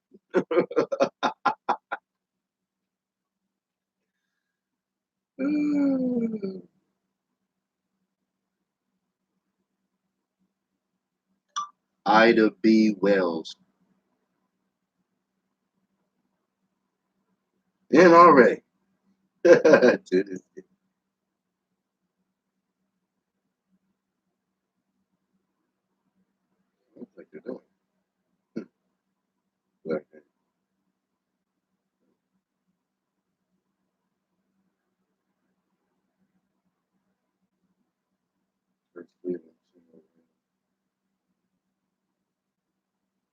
Ida B. Wells.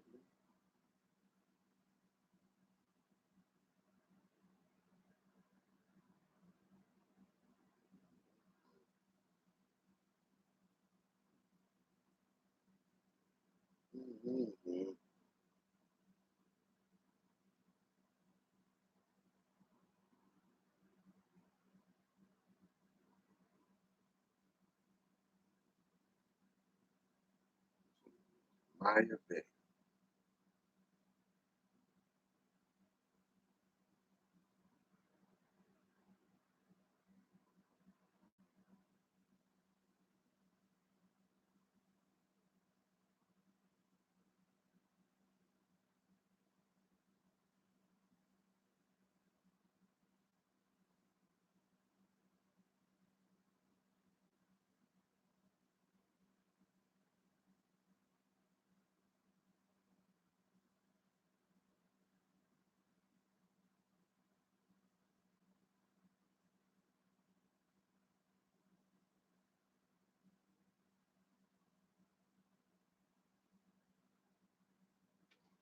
She didn't say some black homes. She didn't say just black homes with black fathers. She didn't say single. She said all black homes should have a Winchester rifle. A Winchester. So it always. Even Ida B. Wells knew a Winchester. You needed a Winchester. And that's our cousin. That was a journalist. amazes that me went to the when Supreme we Court side in the United politically Nations with things that are not advantageous in the for us. early If 90s. you're only 54 years out of apartheid, no other group of people will voluntarily disarm. When I had these conversations a lot of times with my own people, I say you had a conversation with the sister. I mean, a lot of times it is a system, and there's the whole aspect of the unequal application of the laws as they stand towards Black people. Yeah. And so then I have to look at them and I say, okay, well, if you understand that, then why would you be for them applying more gun control laws? Where do you think they're going to enforce those? They're not going to do it in the suburbs. Let's do it so it's only in urban areas. Well, you live in urban. Let's do it so that people with what do they say? Let's do it so you don't want people who are mentally unstable, right? Right. So we know the white man shooting up shit who's mentally unstable, right? But whose children are more misdiagnosed with ADHD? Black boys are more misdiagnosed with ADHD than any other group of people, right? More Black. They tried to do that to my oldest boy. We're not putting him on Ritalin. Yeah, we're going to change his diet, take Ritalin. We're not going to have my son look like a zombie. So imagine what happens the day they say, well, mental illness, and all of a sudden your child has been labeled mentally ill, and you know your child is normal. You know your child, honestly, the school environment is just not, you're not supposed to lock a child up 10 hours a day in a room. You know what I'm saying? So we don't even think about how these things are going to play against us. We just get caught up in the emotion of we're married to this political party. We're married to this political ideology. These are our allies and we're doing what they say do. But the minute it's an issue for just you standing there by yourself. Because I don't like the meme culture, but some memes make a lot of sense. Absolutely. Like in Britain, the average cop walking the beat don't have a gun, right? When cops keep accidentally shooting the shit out of Black men, I never see your allies saying, let's de-arm cops, let's de-arm. That doesn't happen. It's foolish for you. Our republic isn't neat and it isn't clean, and the Bill of Rights and the Constitution aren't always in a tidy box. But I promise you, as I travel the world, it's the best thing going today. It's not always, it can be messy. But I think we're a victim of our own success in it. I agree. Right? I know when you've had something for so long, especially when we talk about the generations that come into even me, right? Some things with respect to my freedom, I didn't always feel this way. Yeah. There are things that I learned about and took upon them as time went on.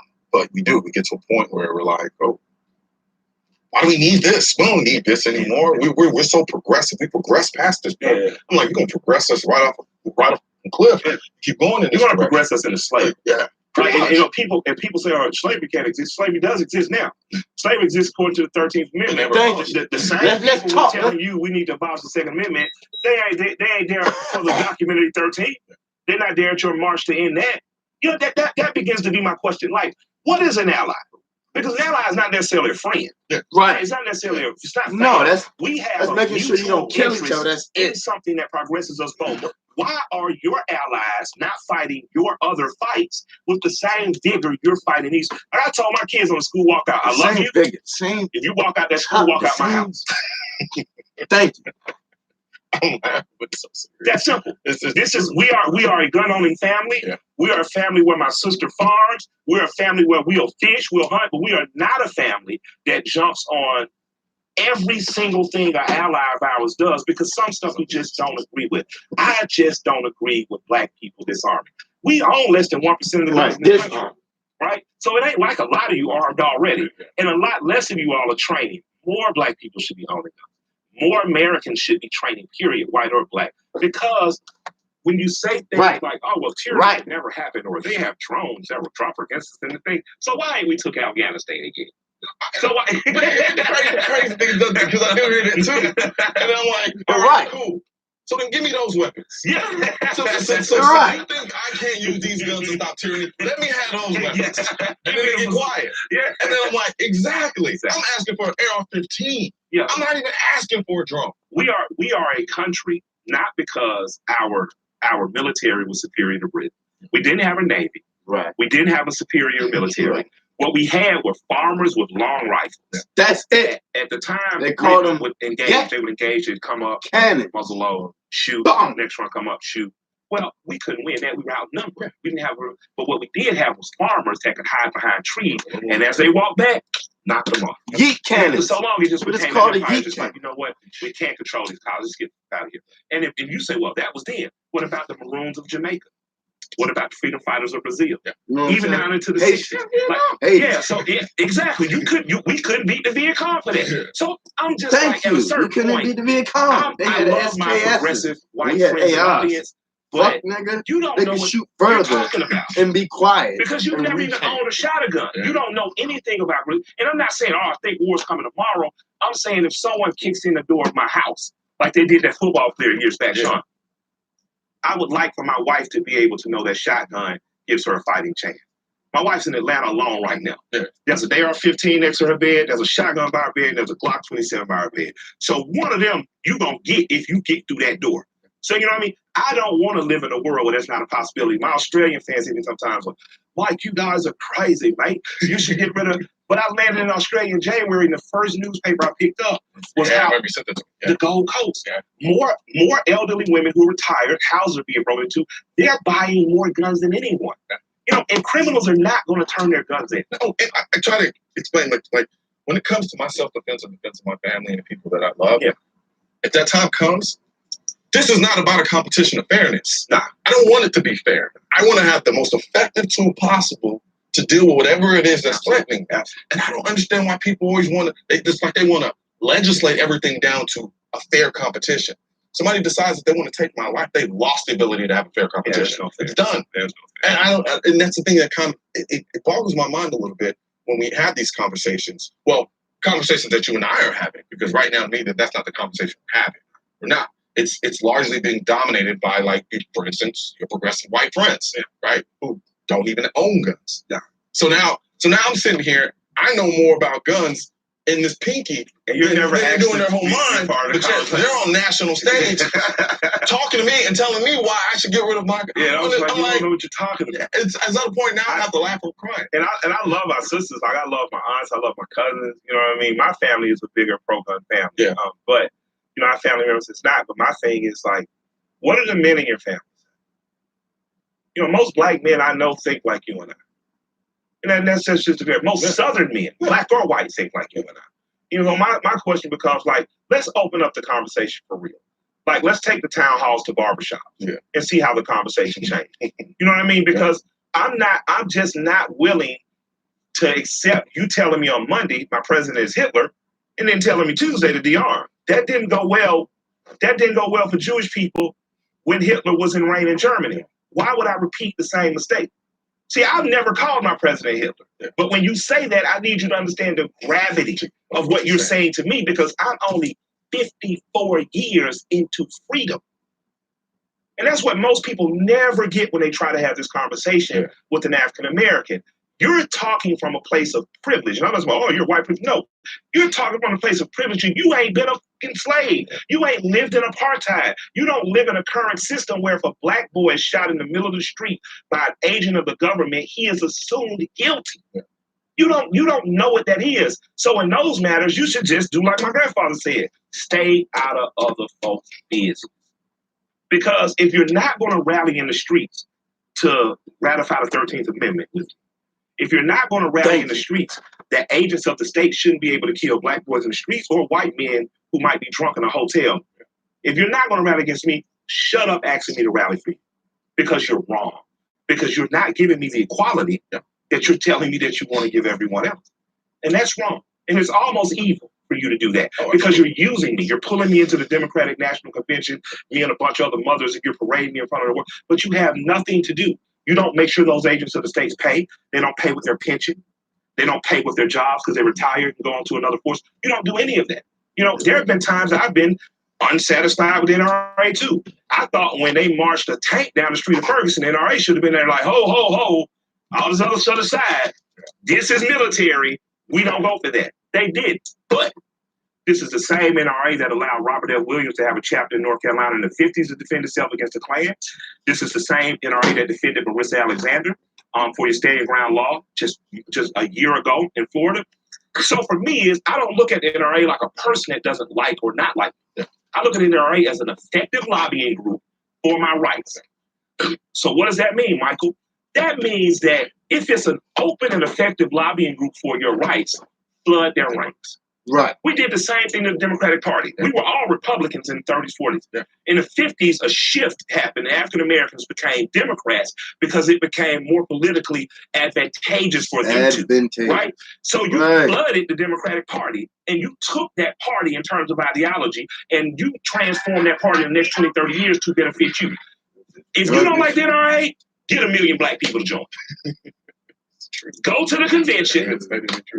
Go to the convention. Realize that this ain't white people in hoods, just regular working class people like you that are probably going to be friendly and engage you, and then add your thoughts to the agenda. Don't let you be the only brother in the room anymore. That's the way you transform. And then when I talk that, I'm talking particularly to black men. Yeah, because I get that a lot, right? I get that question a lot, right? You know, I'll get messages from young black men that are talking like, you know, I own guns. I quiet about it, but you know, and then I want to go out and shoot, but you know, I don't want to go out there and deal with all the racist white people. So I'm like, and you know, it's like, to be honest with you, even when I started, I had the same thought process. It's a logical thing. Yeah, absolutely. Yeah. And I remember I'm like, man, I'm gonna go out here, nowhere, be around crazy white people, hang me. But there was this rebelliousness in me that was kind of like, I found a passion, and no one was gonna get in the way of that passion. And I said, you know, forget that. I'm gonna go. Absolutely. And I went, and my mind was blown, completely blown. Not to the point of naivete. Right. I'm completely naive to the aspects and circumstances in this country. Right. But to the point where, like you just pointed out, we had a common interest. They understood they understood we were from two different backgrounds, completely different, right? But we had a common interest. And that's all that mattered at that time. That's all that mattered. And in my mind, I'm like, I will take a gun from a KKK member any day before I give up my gun to the non-KK member asking me to do so. Thanks. It just doesn't make any sense. I'm gonna lie around that around freedom of expression. I've gotten in some. I'm usually pissing two groups of people off. Either my liberal, progressive East Coaster white friends, or my very woke black friends. And around First Amendment issues, I piss my woke black friends off because Mike, they're having a Klan rally at Stone Mountain, and hey, but what are we gonna do? Nothing. The fuck is wrong with you? Why am I going over there? They can say all they can do out there. That's They can their burn right, and the Klan out there and not realize that makes no sense. They can do all of that. You know what I mean? You know, I don't. That's their First Amendment right, because if I start to infringe on their rights, my rights next. Right? My white progressive friends, hey Mike, we have to do something about guns. What? Why?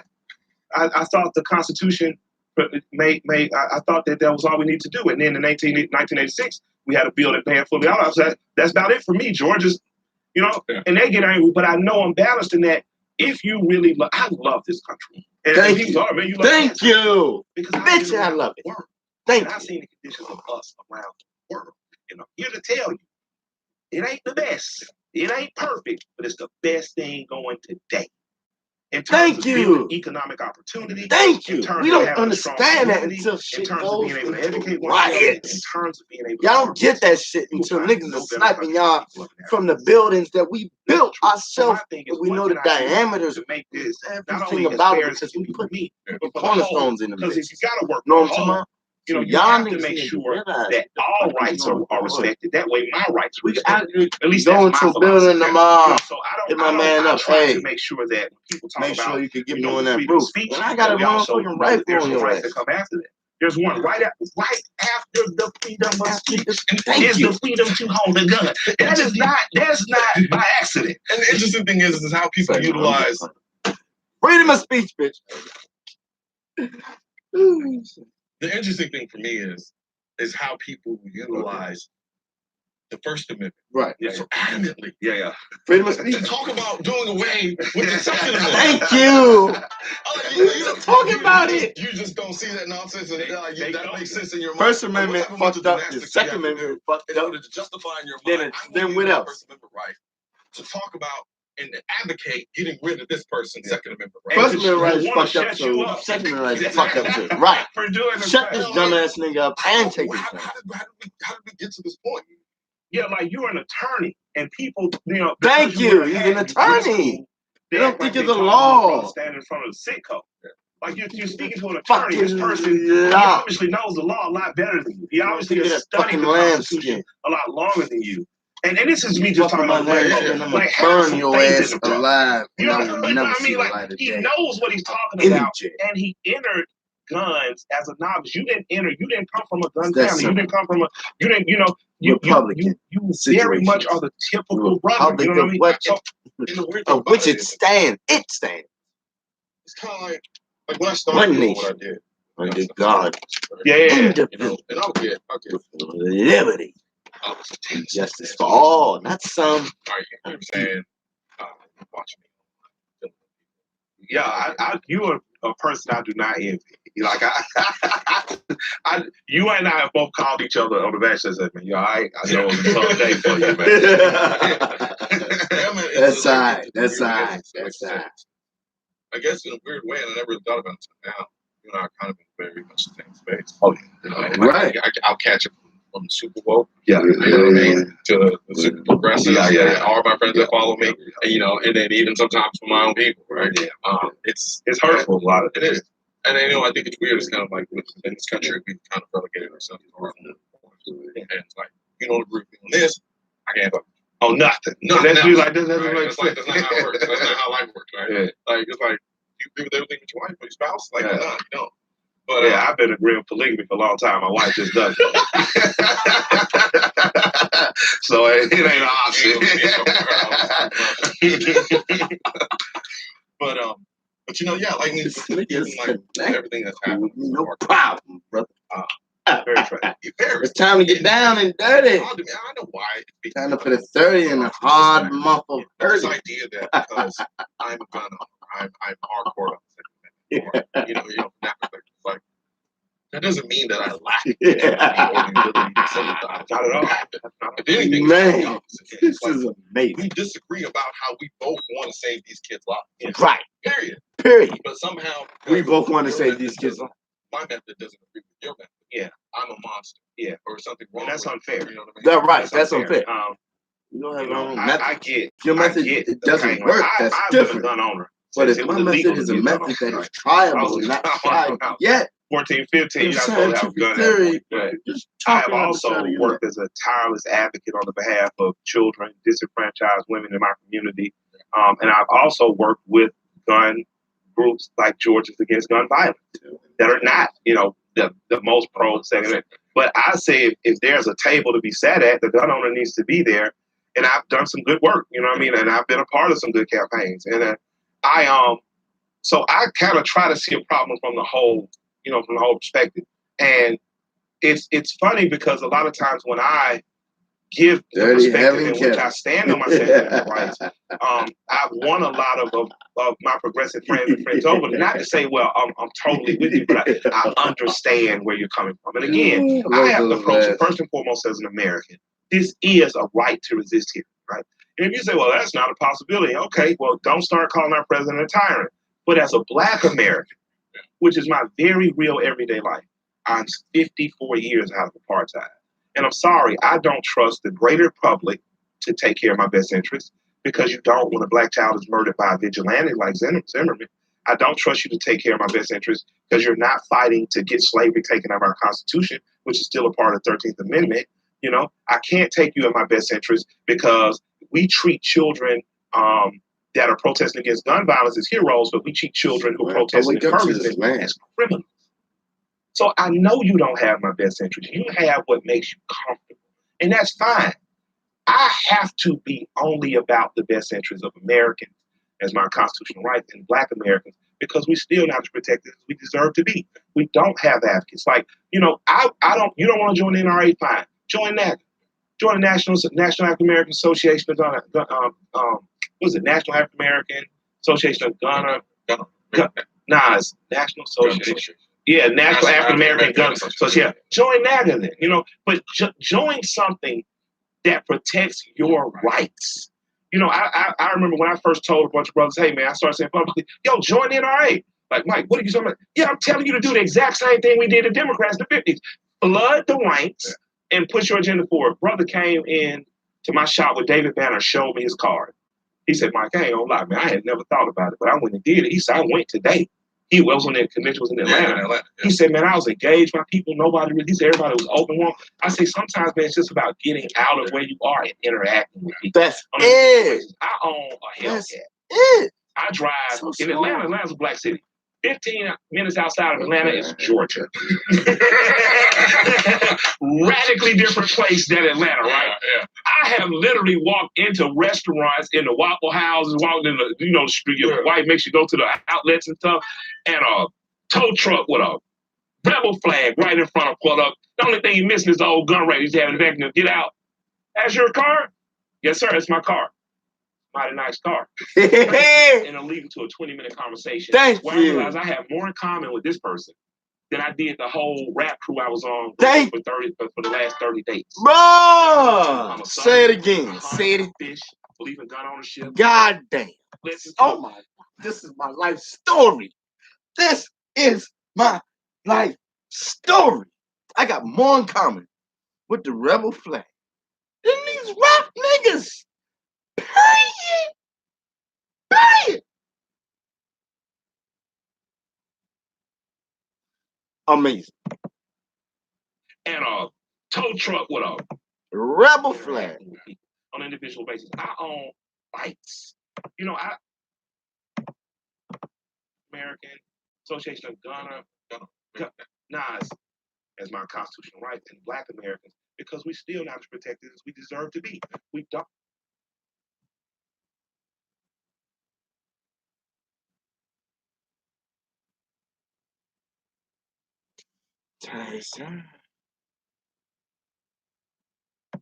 Don't have access. Like, I don't. You don't want to join the NRA? Fine. Join NAGA. Join the National African American Association of Gunner. National African American Association of Gunner. NAS, National Association. Yeah, National African American Gun. So yeah, join NAGA then. But join something that protects your rights. I remember when I first told a bunch of brothers, hey man, I started saying publicly, yo, join the NRA. Like, Mike, what are you talking about? Yeah, I'm telling you to do the exact same thing we did to Democrats in the 50s. Flood the ranks and push your agenda forward. Brother came in to my shop with David Banner, showed me his card. He said, Mike, I ain't gonna lie, man, I had never thought about it, but I went and did it. He said, I went today. He was on that convention, was in Atlanta. He said, man, I was engaged, my people, nobody really, he said everybody was open one. I say sometimes, man, it's just about getting out of where you are and interacting with people on an individual basis. I own a Hellcat. I drive in Atlanta. Atlanta's a black city. 15 minutes outside of Atlanta is Georgia. Radically different place than Atlanta, right? I have literally walked into restaurants, in the Waffle Houses, walked in the, street. Your wife makes you go to the outlets and stuff, and a tow truck with a rebel flag right in front of pulled up. The only thing you missing is the old gun range he's having in the back. Get out. That's your car? Yes, sir. It's my car. Mighty nice car. Thank you. And it'll lead to a 20-minute conversation where I realize I have more in common with this person than I did the whole rap crew I was on with for the last 30 days. You know what I mean? I'm a Southerner. I hunt. I fish. Believe in gun ownership. Like fast cars. The only thing difference is society has told him, you're white, be scared of this black guy. I'm black, be scared of this white guy. That's that it. is dismissed within a conversation. That's it. Within a conversation, I've interjected into his life the agent. Exactly. We can do that. We're intelligent. we're great citizens. You should do that. You should be a part of everything freedom allows you to. And you should flood the ranks of every organization you think you shouldn't be a part of, excluding the Klan. Maybe they know they don't want you there. But you exactly, I was just ready to say that. But you should be, before you give all your rights up, use them all. Yeah. Say that again. Before you give all your rights up, use them all. Use them. Like, take a public stance. Use your First Amendment rights. Buy, own, train, use your weapon. You know what I mean? Like, you don't have to be victims. And our story doesn't have to come from victimology. Doesn't always have to be we're the victims of. Because again, right. When I don't want to be. I'm not. Our brothers who side with the I don't agree with talking about giving up. They're never talking even about if you're. If I know you're wrong, I know guns. somebody could be so pressed So to what get good me. does that further do us? They'll Again, break you the should right read way of books doing like, it.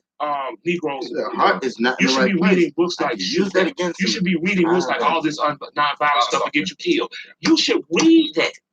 Yet if you're not reading that, what the is wrong with you? You need to know your history with the gun. Interesting. A lot of people think they will realize very quickly. They ain't so woke. You not woke. You not woke. Wakanda, everybody had guns, and spears, and everything else you need. Yeah, like you can't continue to be the lackey. Yeah. Like people are accusing you of being a lackey of the NRA. Well, you're a lackey of the progressive movement because you have never disagreed with the people who tell you what to do. Now think about that. You have never disagreed with. You've never said to them, "Hey, hold up, hold on." A football player just got shot by an armed white man for a traffic argument. A black teenager got shot by an armed white man in a gas station because he had played his music loud. Where were you then? Where? Like when you start like you got to do like a girlfriend. You list all the stuff you've done for the boyfriend. And if you're not in a reciprocal relationship, why are you in this relationship? Because the same people I see dogging you out will be the same people I see posting a month from now says, "Why weren't you at our Black Women's March?" When they go, when they saying when they telling their allies, we didn't come to the Women's March because you weren't at the Black. Well, the interesting thing about that too is like there are very, very public cases where the NRA has. It's like I always have a hard time having this conversation with people because it's like they automatically assume I'm caving for them, surely based off the fact that I am who I am with the organization. And it's like, no, the truth is the truth, right? Josephine Byrd, right? Elderly woman living in the project, right? She lived in a what's the relegated homes, like the high rise, yeah, right? She wasn't allowed to own a firearm. But yeah, she was passing up drug dealers, gangbangers every time she came into her project. And none of y'all were there. Nobody was fighting for her right to own a firearm to protect herself. No. The silliest thing to me about a lot of these fights is you're being told what to do. And you can tell it's competing with what you're saying. There's no such weapon as assault. You can use a weapon to assault someone. Pistol rifles, semi-automatic. You're saying what you're saying. You want to ban a gun because it looks scary. Handguns kill more people in America than life. And Coca-Cola and soda kills more people than life. You're not trying to ban soda, and you're not even smart enough to have the argument to ban hand. And the interesting thing about this is the idea, like when we talk about gun control and the way they push it, especially within our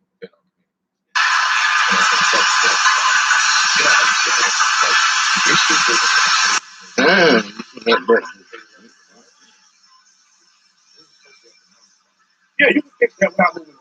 Yeah, you can provide jobs, you can end redlining. You can, you know what I mean? Here we are, we have the march that's going on. And our biggest celebrities are donating millions to a march. While our inner city schools over here are in deplorable conditions. We're donating $3 million to a march about gun control.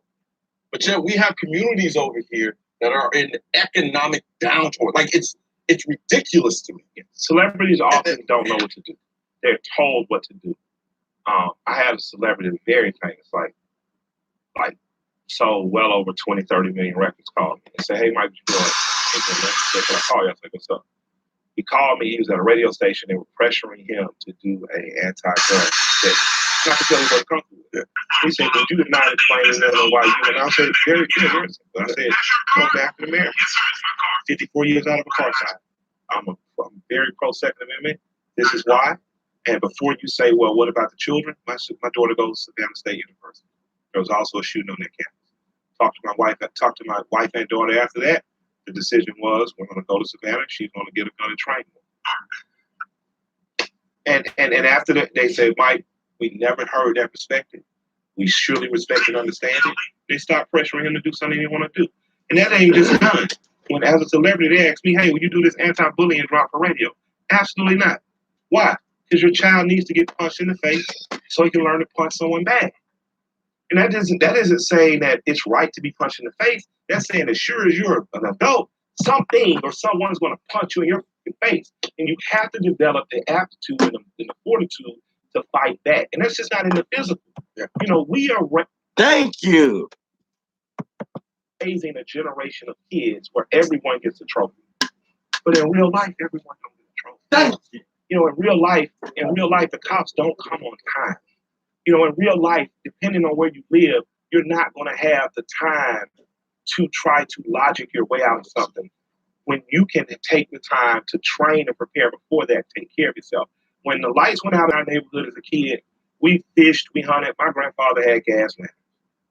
You know, when we were in the depths of the country and there was no electricity, when we would go visit our great grandparents on farms and whatnot, then you understood why candlelight was important. You know, there was no grocery store to go to. You had to go get the eggs yourself. We have to understand that self-reliance means just that. I have to be able to take care of myself at every level. Tell me they had candlelights to make sure you knew grandma was at the house. You do it religiously when somebody dies, you dumb shit. You know what I'm saying? See the big difference between generations? Why? That candlelight when motherfuckers die. When they candlelight when motherfuckers waking up in the morning for breakfast. I don't mean Democrats and citizens. I mean the political leaders. Yeah,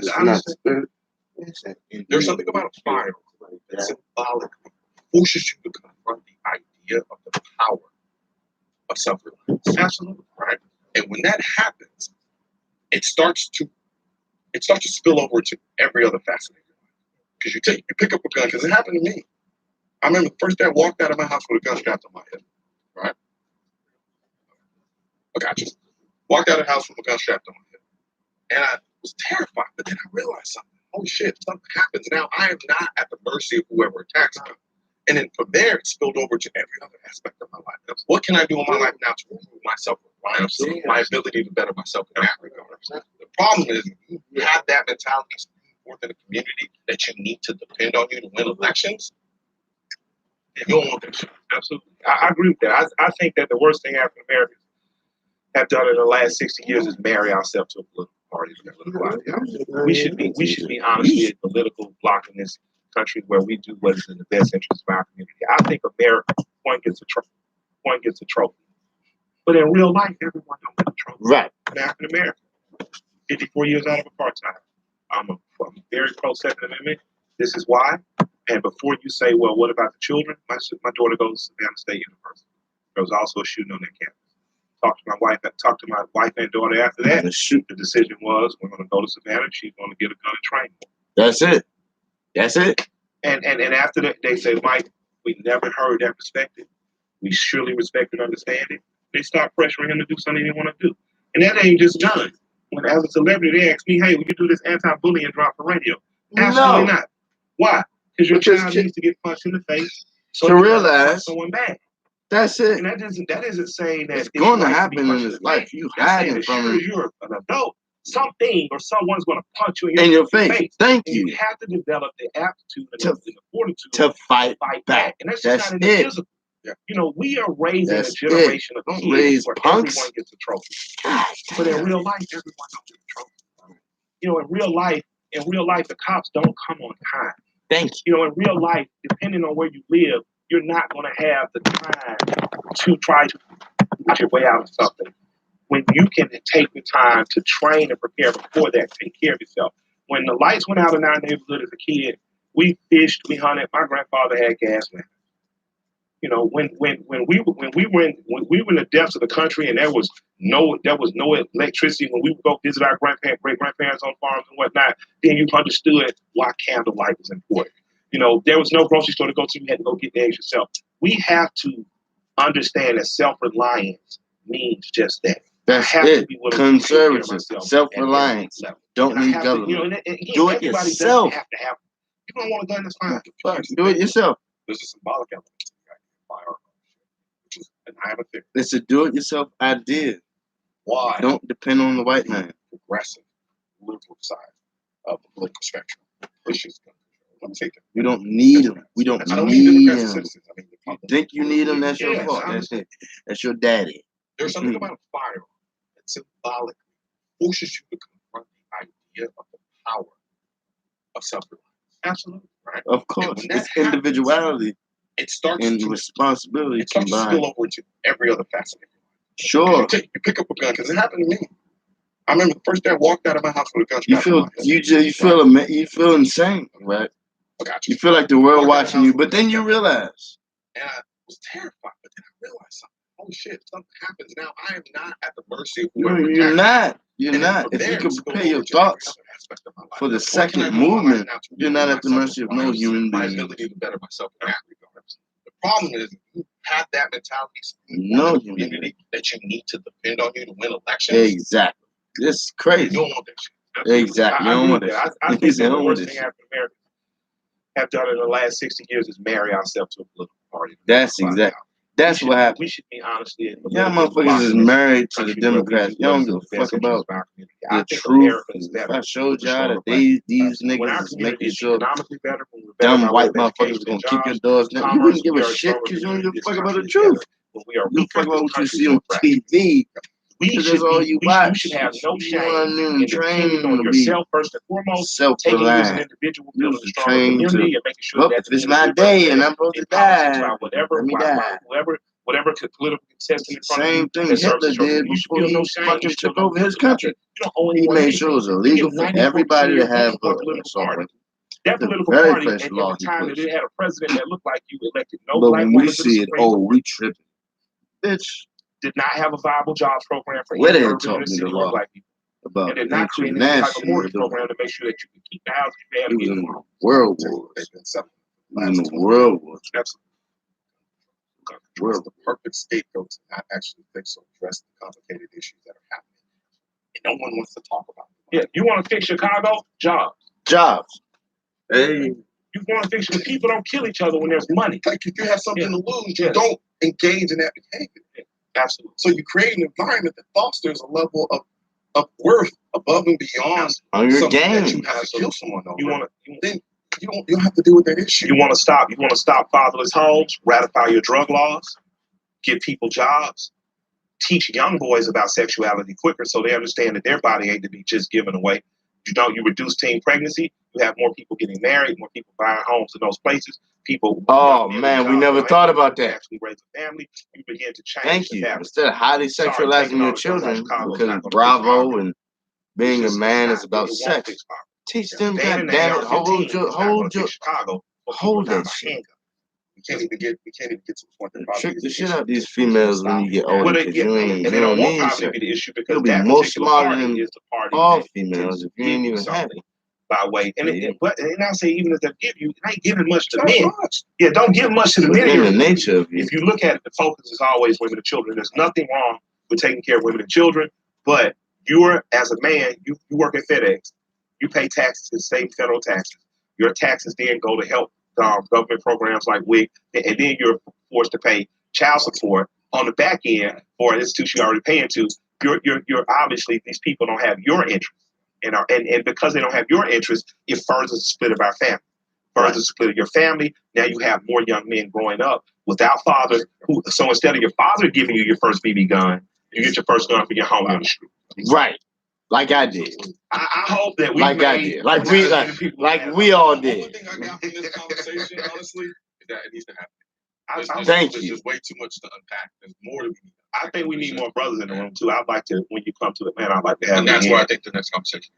Absolutely. I never hit the shot. Yeah, you gotta come to the show. I love you, brother. I'm very proud of you. And on your This is worst days, amazing, I bro. still call you and say you all right. I need those moments. Yeah, I do too. I stood there and I see the message from me. I'm like, oh my. Yeah. Like, okay. Yeah. but you really are valued in our community. Really are valued. We good? That was amazing. That was amazing. Oh my gosh. Get your home and everything. Fine. Sure. Old insurance kind of sucks, but Lemonade is different. When you pay us, we take a small flat fee. The rest goes to covering your stuff. So if something happens, we pay super fast. That's what you get when you have bots instead of brokers and algorithms instead of paperwork. Best.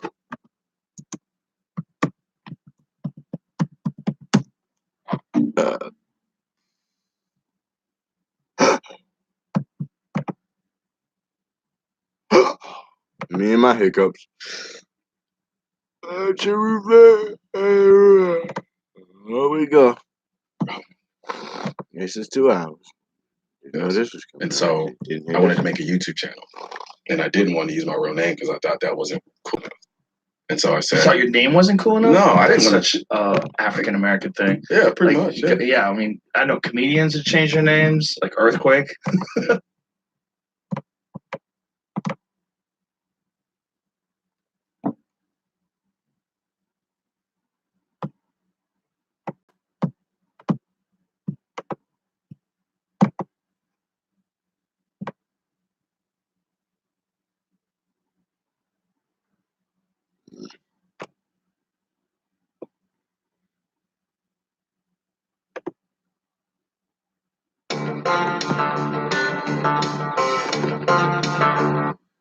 I'm a southern son of a gun. And I'm like, Mom, we're not doing anything bad. Literally a son of a gun. Are you fucking shit? You got to be fucking serious. It seemed worse. Yeah. So I started talking to her about stuff. She's like, wait, so hold on a second. I don't want to hear that. Curse of spilling I'm like, well, I mean, that's just kind of the way it goes now. So do you remember back when Brett Kavanaugh hearings were going on and somebody did that spoof video with Samuel L. Jackson, Pulp Fiction, and it was the scene where they're in the apartment and he's like, "Where's Brett? Are you Brett?" And so he goes off and he comes back into Brett Kavanaugh doing the deal, and it's Samuel L. Jackson being Samuel L. Jackson in public. And so it was hilarious. And I sent it to my mother, and she said, "I got into 12 seconds of that. I couldn't watch it." And I was like, "But it's funny. Have a margarita, Mom. It's funny." Did he drop some F-bombs on that? A couple of them, yeah. It was mandatory. No, he did. It's part of it. If he doesn't do it, it wasn't. It's not him. Yeah, even when he disappeared at the end of the Avengers, I mean, that's what was coming out of his ass. Who do you want? You want Samuel L. Jackson or you want Morgan Freeman? It's got a combination there. I wonder if we could combine those two. Let me tell you how. Freeman's voice with those F-bombs. Let me tell you how white Marty Feldstein is. We were at opening day for the Texas Rangers, right? We're sitting up in the suite, and they're playing the James Earl Jones clip from. This is amazing.